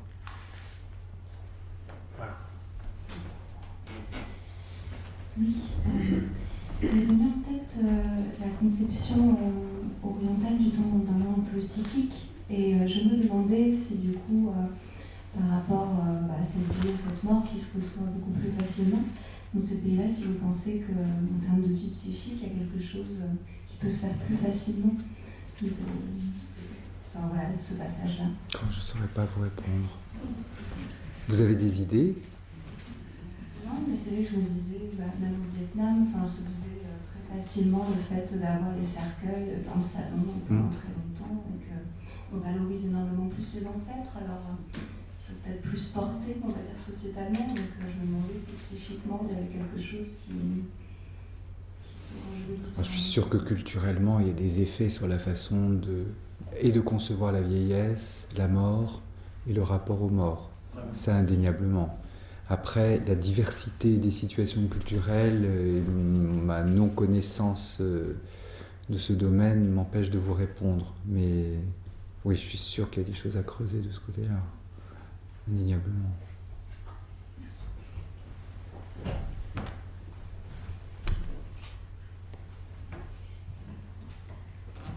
Oui, alors cette régression au sein maternel, dans le sein maternel, vous décrivez donc à la fin de la vie, on peut la retrouver aussi à d'autres moments de la vie, et en particulier chez les créateurs qui écrivent, qui composent de la musique, et en particulier chez Tolstoï, je crois qu'on peut la retrouver tout au long de sa vie, parce que non seulement il y a eu le traumatisme de perdre sa mère quand il avait 2 ans, au moment de la naissance de sa petite sœur, il a eu un autre trauma, il a aussi perdu son père à l'âge de 7 ans, et il a écrit son premier livre, je crois, c'était Enfance. Et il y a un chapitre qui s'appelle « Ressusciter maman », où il la ressuscite, on la revoit vivante, etc. Il la décrit, et puis il décrit aussi sa mort, et ça c'est terrible, quelque chose de très émouvant, mais qu'il n'a pas vécu, lui, puisqu'il avait 2 ans. Mais il a trouvé les mots pour le raconter et nous faire pleurer avec ça. Et puis, alors je pensais aussi à Rousseau, qui lui a perdu sa mère à sa naissance, et qui a eu la chance d'avoir la tante Suzon pour s'en occuper, et que grâce à ses chansons, il est devenu compositeur avant d'être philosophe. Voilà ce que je dis. Mais ouais, je rejoins pleinement ce qu'on dit.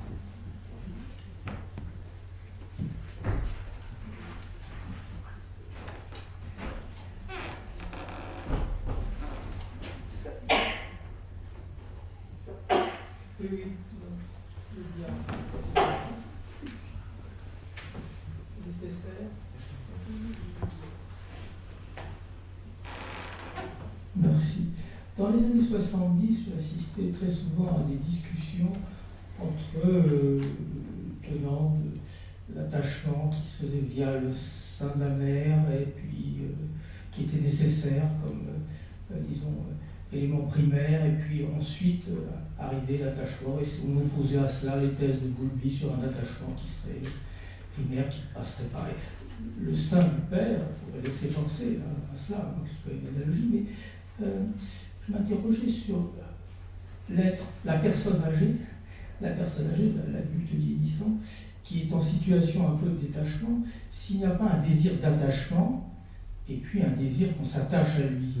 Et l'idée du sein maternel est intéressante, mais est-ce qu'on en est obligé de passer par là, ou est-ce que, comme les hypothèses de Bowlby sur l'attachement, on peut travailler cela sans passer par la question du sein maternel, le retour du sein maternel.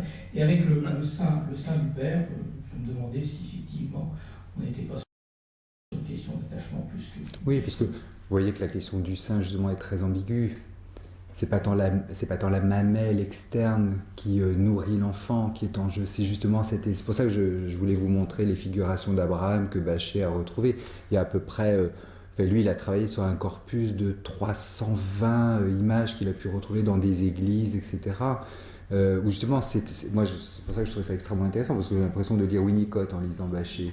Vous voyez, sur cet espace comme ça, d'un corps-vêtement, d'un espace devant la poitrine, où l'enfant, alors là en l'occurrence les âmes des morts, mais sont portées.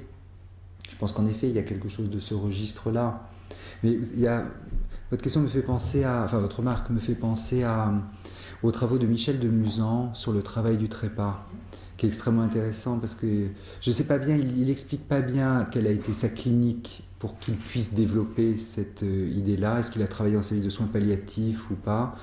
Mais il décrit comme ça ce débordement libidinal absolument phénoménal de certaines personnes rencontrées, donc alors qu'elles sont comme ça dans une confrontation à la mort qui semble quasi imminente, où il y a avec des soignants, il insiste sur l'idée que ce n'est pas forcément des gens connus, ce n'est pas forcément le conjoint justement qui est l'objet de cet hyper-investissement, où il y a une revendication de la personne qui va mourir, qui se sait mourir là prochainement, de ne former plus qu'un tout avec l'un ou quelques soignants. Et quelque chose comme ça qui il témoigne de la force libidinale extrêmement impressionnante de ces personnes qui, alors là peut-être ne renoncent pas et en même temps vivent là quelque chose qui peut-être est tellement magistral que ça ne peut pas se vivre comme tel dans la vie de tous les jours.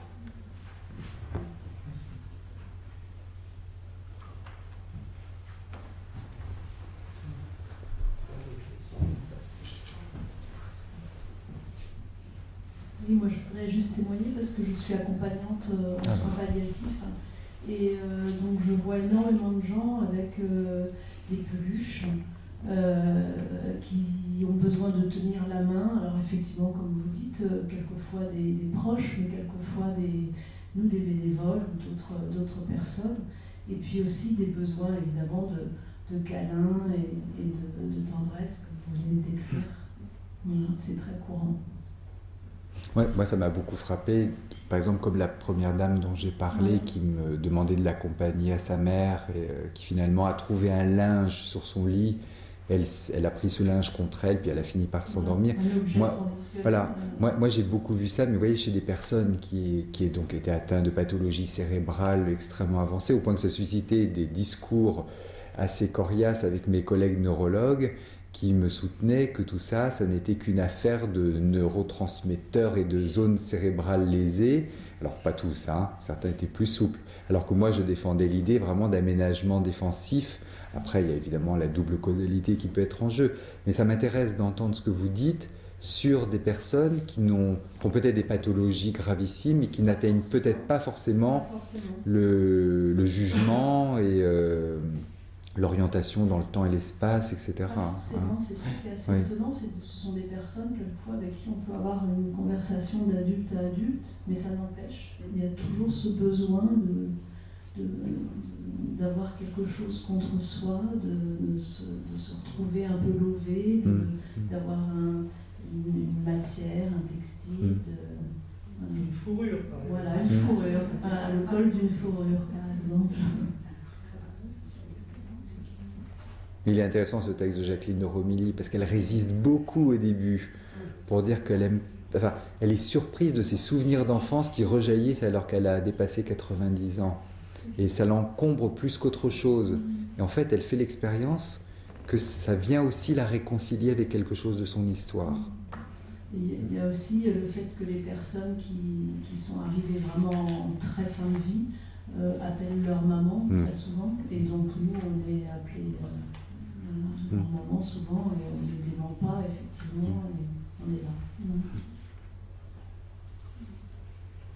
Comme le témoignage qu'on a parfois de ce qui se passe sur le front de la guerre. Des soldats, des jeunes hommes comme ça qui appellent leur mère comme s'il y avait qu'elle qui pouvait être à la hauteur dans ce genre de moment de détresse.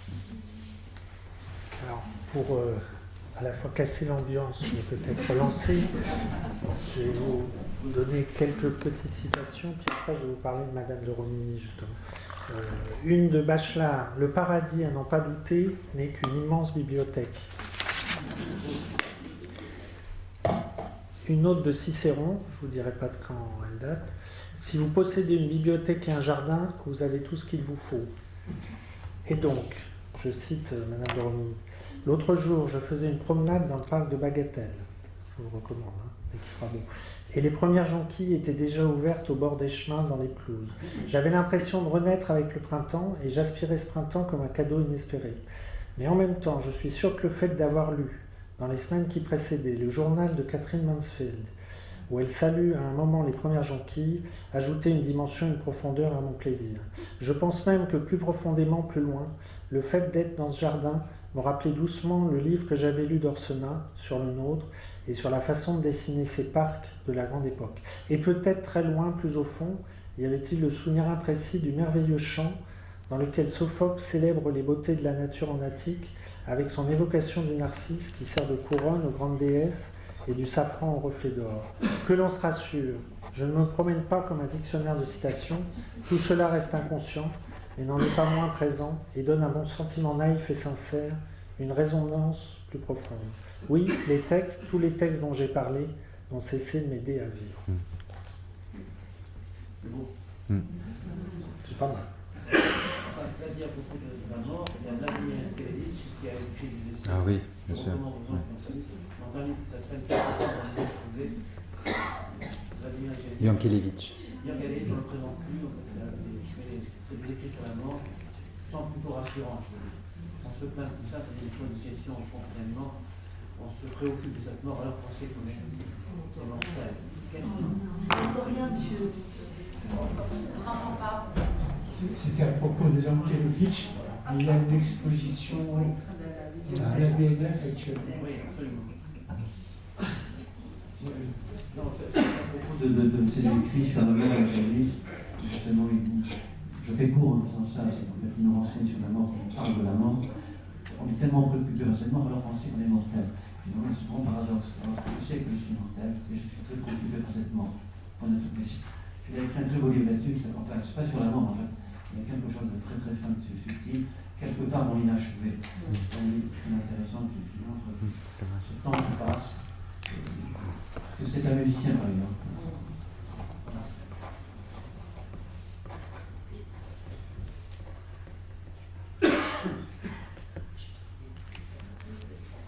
Mais le fait, juste pour rebondir aussi sur la question de... J'ai oublié. Oui, allez-y. Non, allez-y. J'ai oublié de parler de Goethe tout à l'heure, parce que Goethe a donc écrit 4 fois Faust. Il l'a réécrit pour la 4e fois, il avait, je sais plus de 70 ans. Et donc c'est après un amour déçu avec une très jeune fille. Seulement. Lui, il avait plus de 70 ans, elle en avait une vingtaine. Et même pas, elle avait 17 ans. À 17 ans, oui, 17 ans. Et donc, à la suite de ça, il a écrit son 4e Faust. En fait, il y a eu un scandale tout à fait terrible, pour ce que j'en sais. Je ne suis pas du tout un spécialiste d'aucun de ces... C'est à Marienbad, il est tombé fou amoureux de... Alors, je ne sais plus comment elle s'appelle cette jeune fille, mais il avait aimé la mère Comme Hélène de Troyes. Ah, peut-être. Il avait aimé la mère quelques années auparavant, il est tombé sous le charme de cette très jeune, et surtout, il s'est déclaré. Et ça a fait scandale au point que les enfants de Goethe ont été absolument ulcérés, que ce grand homme de son époque se soit comme ça vautré dans la débauche. Et il paraît que Goethe s'est justement déprimé de ses réactions alors que lui présentait un amour d'une très grande fraîcheur à ses yeux, et qu'en effet il s'est replié chez lui et qu'il a écrit son dernier Faust. Il y a aussi pour Tolstoï quand il a écrit Guerre et paix, c'est l'histoire de ses parents. Donc il a fait revivre sa mère, la famille de sa mère, son père, la famille de son père. Il a transposé au temps des guerres napoléoniennes et le livre se termine sur le mariage de ses parents. Donc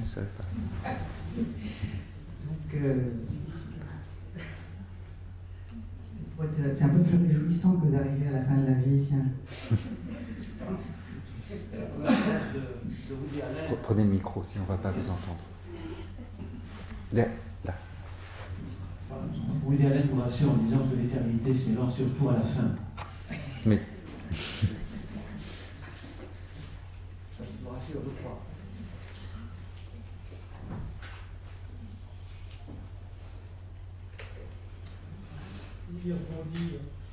Oui, c'était que de fait, nous sommes tous des vieillissants. On vieillit à partir du moment où on est conçu. Donc c'est vrai que dans tout ce que j'ai lu là, de Benoît Vernon, il y a de fait cette idée que là, il parle d'une certaine tranche d'âge, on va dire chronologiquement datée ou administrativement datée, mais tout ce que vous dites peut être vu comme un fil permanent. Mais on n'emploie pas les mêmes mots, justement. Hein. Grandir, mûrir, vieillir, on ne les emploie pas forcément aux mêmes périodes de la vie. Même si nous, on sait qu'on est pris dans ce processus-là, dès la naissance. Oui, mais on parle d'involution, encore une fois, c'est adultocentrique. Ah, bien sûr. Si on est du côté de celui qui est en phase d'involution, ce qui n'est pas très agréable de se faire d'entendre ça, non, il est dans une maturation. Non, mais pourquoi pas, il y a quelque chose qui peut être assez vexatoire.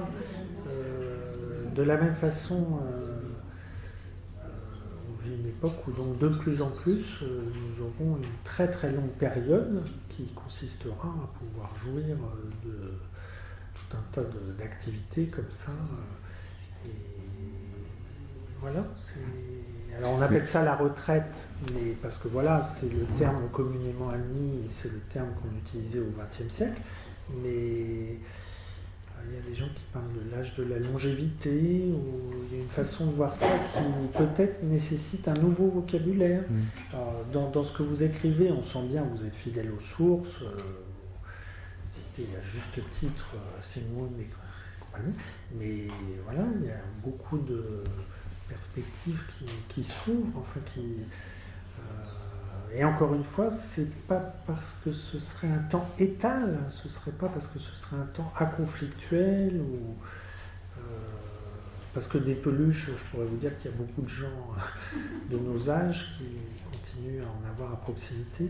Enfin, en tout cas, en pédopsychiatrie, on est obligé de reconnaître qu'on est assez porté sur ces choses-là. Alors c'est vrai que, comme vous l'avez dit, il y a une sorte de pudeur et puis une sorte de règle, on va dire, sociétale qui consiste à ne pas trop s'épancher, ou alors c'est l'extime, on parle Tisseron. On a l'impression que oui, si c'est devant une caméra, devant des millions d'inconnus, là on peut sur Internet, on peut déverser. Mais que sinon, oui, il y aurait une sorte d'interdit de nommer des besoins, oui, qu'on peut appeler infantiles. Non, c'est des besoins de tact, c'est des besoins de chalimard. Voilà. Cela dit, quand même, le vieillissement fait très peur. On vit dans une société, quand même, il faut quand même se rendre à l'évidence. On vit dans une société qui, quand même, aujourd'hui, la chirurgie esthétique, si elle est présente dans tous les esprits, y compris chez les très jeunes, que ce soit au Brésil, que ce soit dans le monde, on voit ça chez les plus jeunes, 10-20 ans, 21 ans, 25 ans. Non, je veux dire, cette quête, alors je ne dis pas de la mort, mais cette quête quand même, le vieillissement, les rides, la peau qui se frit, on bref, ce sentiment, effectivement, bon, quelque chose qui ne va plus, qui se dérègle comme ça. Cette quête, là on rejoint Faust dans le parc. Cette quête de genille, c'est en permanence. Alors qu'est-ce qui fait que le vieillissement, c'est même qui installe sociologie. Est-ce que vous pouvez donner le micro, parce que je pense que le monsieur ne va pas être entendu, s'il vous plaît. Une quête comme ça. Cette quête en permanence de ne pas vieillir. Et puis cette chirurgie esthétique qui semble venir finalement au secours de ce vieillissement?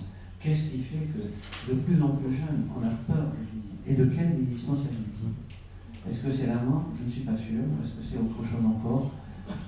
De plaire, de ceci. En tout cas de vieillir. En tout cas de montrer un visage jeune. Voilà. Moi, je suis assez sensible à ce que vous dites. Je pense que vraiment la question du vieillissement, c'est toute une histoire de rapport de force entre ce qui se construit toujours, ce qui se déconstruit dans la vie psychique, et ça, on n'attend pas de vieillir pour le vivre. Vous voyez. Moi, celui qui m'a beaucoup éclairé là-dessus, il m'a beaucoup stupéfait parce qu'il a écrit ce que je vais vous citer, si j'arrive à le retrouver de mémoire, à seulement 26 ans. C'est Paul Nizan, qui plaît beaucoup à ceux qui travaillent avec des adolescents, parce que c'est lui qui avait écrit, il commence son Aden Arabi avec « Je ne permettrai à personne de dire que l'adolescence est le plus bel âge de la vie », je crois que c'est ça. Hein. Et dans ce livre-là, il dit, alors il faut que je vous le retrouve, il dit que la mort comme fin de vie, bon oui, c'est pas très drôle, mais que c'est pas ça trop le problème. Il dit la mort, ce qu'elle est vraiment, c'est quand un homme ne pense plus que les autres le pensent et ne se pense plus. Et ça, quel que soit l'âge, je pense que justement, enfin moi c'est ce que j'essaie d'écouter quand mes patients, quel que soit leur âge, c'est justement est-ce qu'ils se pensent toujours un peu, est-ce qu'il y a toujours possibilité pour eux de penser qu'on les pense, à défaut qu'ils arrivent à se penser. C'est toute la... J'aime beaucoup cette métaphore de Pontalis qui n'a pas beaucoup travaillé sur la question du vieillissement, mais dans un de ses livres, je ne sais plus lequel c'est, je crois que c'est Ce temps qui ne passe pas, mais je ne suis pas sûr. Il fait écho à la métaphore des ruines, en disant qu'il y a des ruines qui sont des ruines de désolation consécutives à des guerres, à des désastres, etc. Et qu'il y a des ruines qui sont des ruines de nostalgie qu'on va visiter très volontiers parce qu'elles témoignent d'un temps passé et qu'on les aime justement parce qu'elles ne sont plus intègres comme avant. Et qu'on a du plaisir à visiter ces ruines-là, alors qu'il y en a d'autres, au contraire, qui nous angoissent absolument. Alors, c'est toujours compliqué de parler de ruine, parce que le mot ruine, ça renvoie quand même, quand on dit de quelqu'un que c'est une ruine, c'est jamais de bonne aloi. Mais dans mon fort intérieur, voilà, dans l'écoute que je peux avoir de mes patients, qu'est-ce qui, de cette ruine de dévastation, ou au contraire de cette ruine qui est noble de ce qu'elle a été, et n'est plus parfaite, n'est plus comme avant, mais ce qu'elle est toujours, eh ben, ça continue d'être vivant et visité justement par une vie psychique intérieure. C'est cet équilibre-là que j'essaie de cerner dans les gens que je rencontre.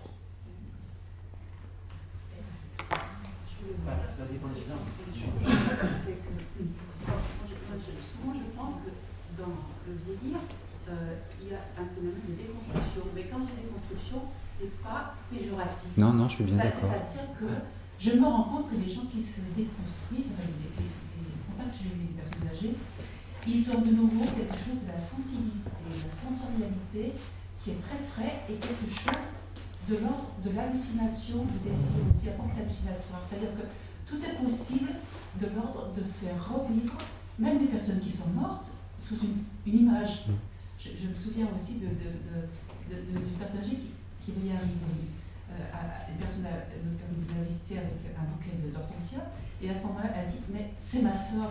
Sa sœur vraiment, mais pour elle, c'était comme si, de façon hallucinatoire, mais c'était riche du coup, parce que ça amenait une espèce de fantaisie et d'imagination, de monde imaginaire, où tout était possible.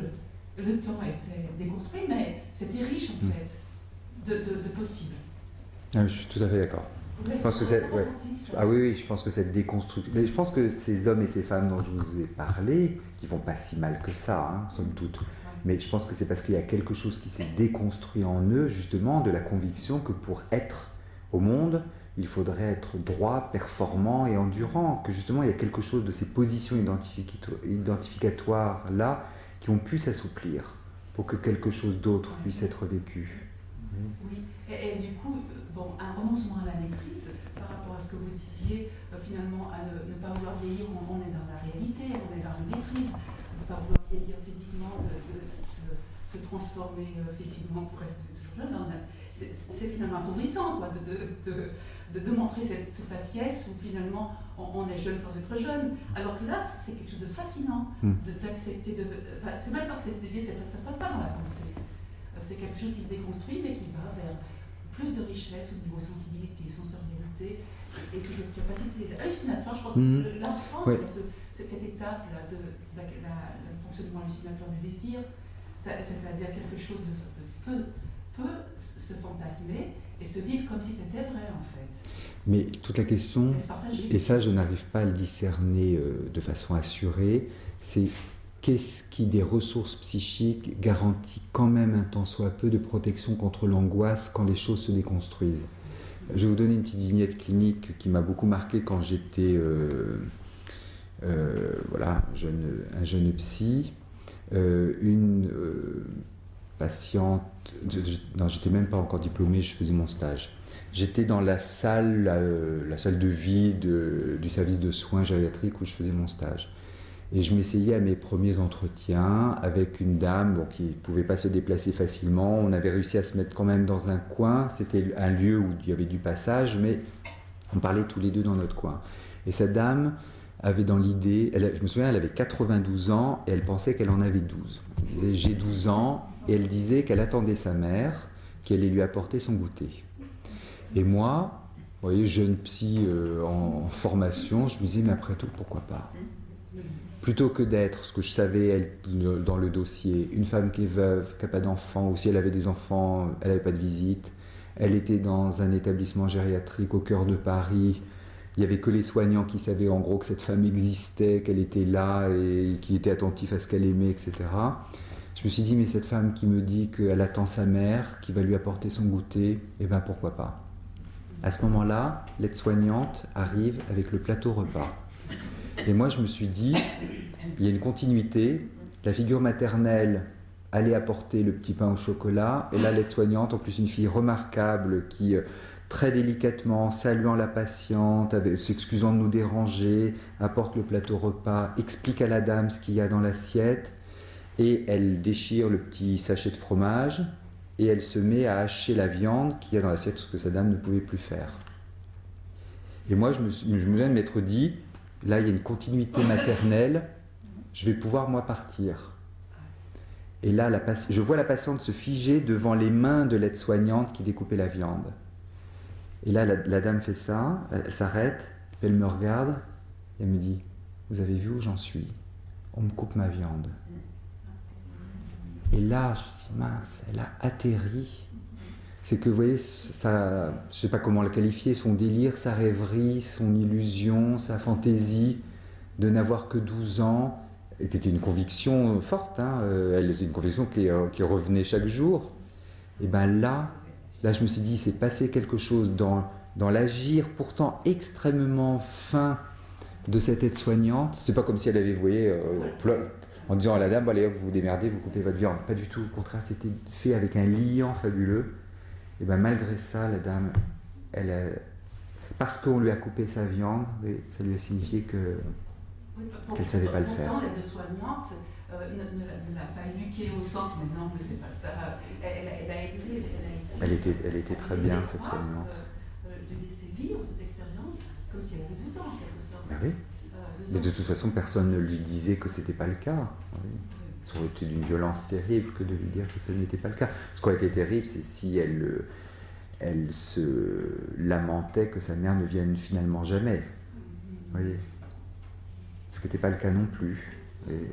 C'est plutôt les proches qui sont à raisonner, puis à ramener la réalité, et à faire du tomber la réalité. Mais vous voyez, la déconstruction chez cette dame, qui était imputable en grande partie à un démantèlement de la psyché dû à sa maladie d'Alzheimer, ça ne lui permettait pas de faire tenir ce bon objet recréé dans sa réalité. Ça ne lui a pas permis de faire tenir ça de façon durable.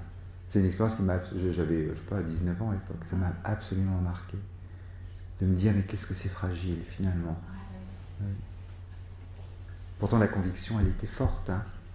12, j'ai 12 ans, j'attends ma mère qui va m'apporter mon goûter. Et très confiante. Pas du tout abandonnée ou perdue. Très confiante.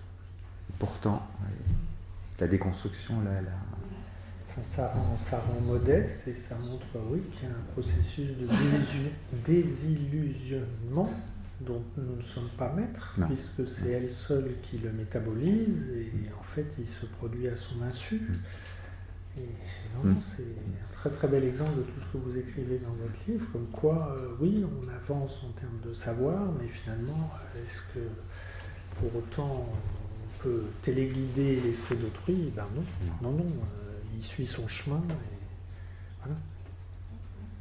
Il y a cette capacité d'illusion quand même, hein, une sorte d'omnicote, effectivement, mais qui finalement ne tient pas. Mais est-ce que c'est pas la réalité qui revient comme un boomerang en fait, et qui annihile quoi, cette réalité Oui, alors je vous dis, la réalité aurait pu être articulée à ce qu'elle s'était créée comme néo-réalité, et ça n'a pas tenu. C'est ça qui m'est resté énigmatique. Elle aurait pu le gommer, c'est aussi pour ça que je me dis, bon, ben voilà, c'est la vie. Mais dans la discussion qu'on avait tout à l'heure aussi, on se disait que ce qui peut-être rend compte de la qualité de tout ce que racontent vos patients et puis de tous ces gens, là, ces génies dont on a parlé, c'est quand même l'investissement de la lecture. Et je frémis un peu de ce que seront nos enfants d'aujourd'hui quand ils auront 70 ans de plus, parce que je pense que le fait de transformer des lettres, transformer des signes en images, et puis ensuite de les animer, de les mettre en mouvement, enfin tout ce que la lecture apporte, que ce soit de la lecture partagée, lue par les adultes aux enfants, ou ensuite repris par les enfants eux-mêmes, je pense que ça contribue à ce processus d'hallucination et d'illusion qu'on se donne. C'est pour ça que je vous ai lu aussi cet échantillon-là de Madame de Romilly, parce que j'ai l'impression que, oui, à force d'avoir été nourrie par les livres, elle vit dans de nombreux univers parallèles, tout en étant toujours dans le réel. C'est-à-dire qu'elle sait très très bien qu'elle a perdu son père très tôt, qui est parti à la guerre. Elle sait très très bien que, bien qu'elle se soit mariée, ensuite elle n'a pas eu d'enfant. Enfin, elle a toute une lucidité, mais qui fonctionne en parallèle de cette capacité de s'illusionner, d'avoir plaisir à voir la Sainte Victoire. Enfin, c'est des... Mais donc oui, c'est pour ça que je remercie tout à l'heure Maurice Corcos ou vous, Monsieur Véran. Je pense qu'il faut continuer à promouvoir la lecture et peut-être aussi le dessin, parce que je ne vais pas quand même aller trop loin dans les citations, mais un personnage absolument magnifique dans son vieillissement. Alors il y a bien sûr le fameux Picasso qui dit « on met longtemps à devenir jeune et puis il y a Okuzai, le japonais là. Bon, je ne peux pas éviter de vous lire. Depuis l'âge de 6 ans, j'avais la manie de dessiner la forme des objets. Vers l'âge de 50 ans, j'avais publié une infinité de dessins, mais tout ce que j'ai produit avant l'âge de 70 ans ne vaut pas la peine d'être compté. C'est à l'âge de 73 ans que j'ai compris à peu près la structure de la nature vraie des animaux, des herbes, des arbres, des oiseaux, des poissons et des insectes. Par conséquent, à l'âge de 80 ans, j'aurais fait encore plus de progrès. À 90 ans, je pénétrerai le mystère des choses. À 100 ans, je serai décidément parvenu à un degré de merveille. Et quand j'aurai 110 ans, chez moi, soit un point, soit une ligne, tout sera vivant. Voilà, oui. Enfin, pour moi, c'est le témoignage de... On vieillit constamment, mais c'est up to you. Vous pouvez aussi vous rajeunir, il n'y a pas besoin de passer sous un bistouri. C'est quelque chose qu'on peut entretenir mutuellement. Ça existe, ça existe et qu'ils le font. Ça, je veux dire. Il y a de plus en plus d'ingénieurs et de non-ingénieurs. Il y en a de plus en plus. Et oui, j'en parle parce que je fais partie d'une association qui s'appelle Hold Up. Et justement, nous faisons une étude sur les non-ingénieurs en ce moment. Bon, alors, comment rester il y a un certain nombre de non-ingénieurs qui restent à domicile et qui vivent pas trop mal. Mais l'essentiel, c'est quand même de maintenir le lien social, les liens affectifs. Sinon, on devient isolé et là, il se pose beaucoup de problèmes. Ce que vous aviez évoqué tout à l'heure, des expériences de crèches et de maisons de retraite extrêmement intéressantes.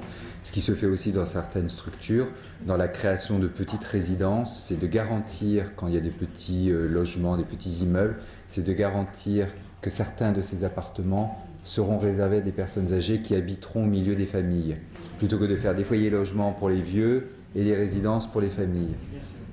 Sur notre intersecteur, dans le 6e arrondissement de Paris, il y a un grand souci d'essayer que les étudiants puissent aller dans les grands appartements haussmanniens où peuvent vivre des gens extrêmement riches d'un côté, mais extrêmement esselés de l'autre.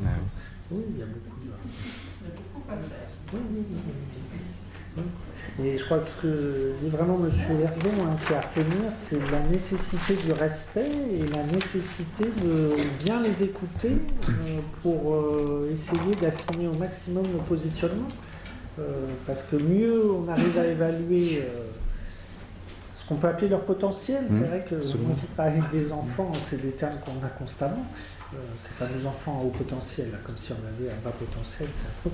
Mais donc oui, se dire qu'il ne s'agit pas de nier la réalité d'une éventuelle invalidité, qu'elle soit cognitive ou orthopédique, mais de dire que malgré ce genre de troubles, il y a un avenir partagé.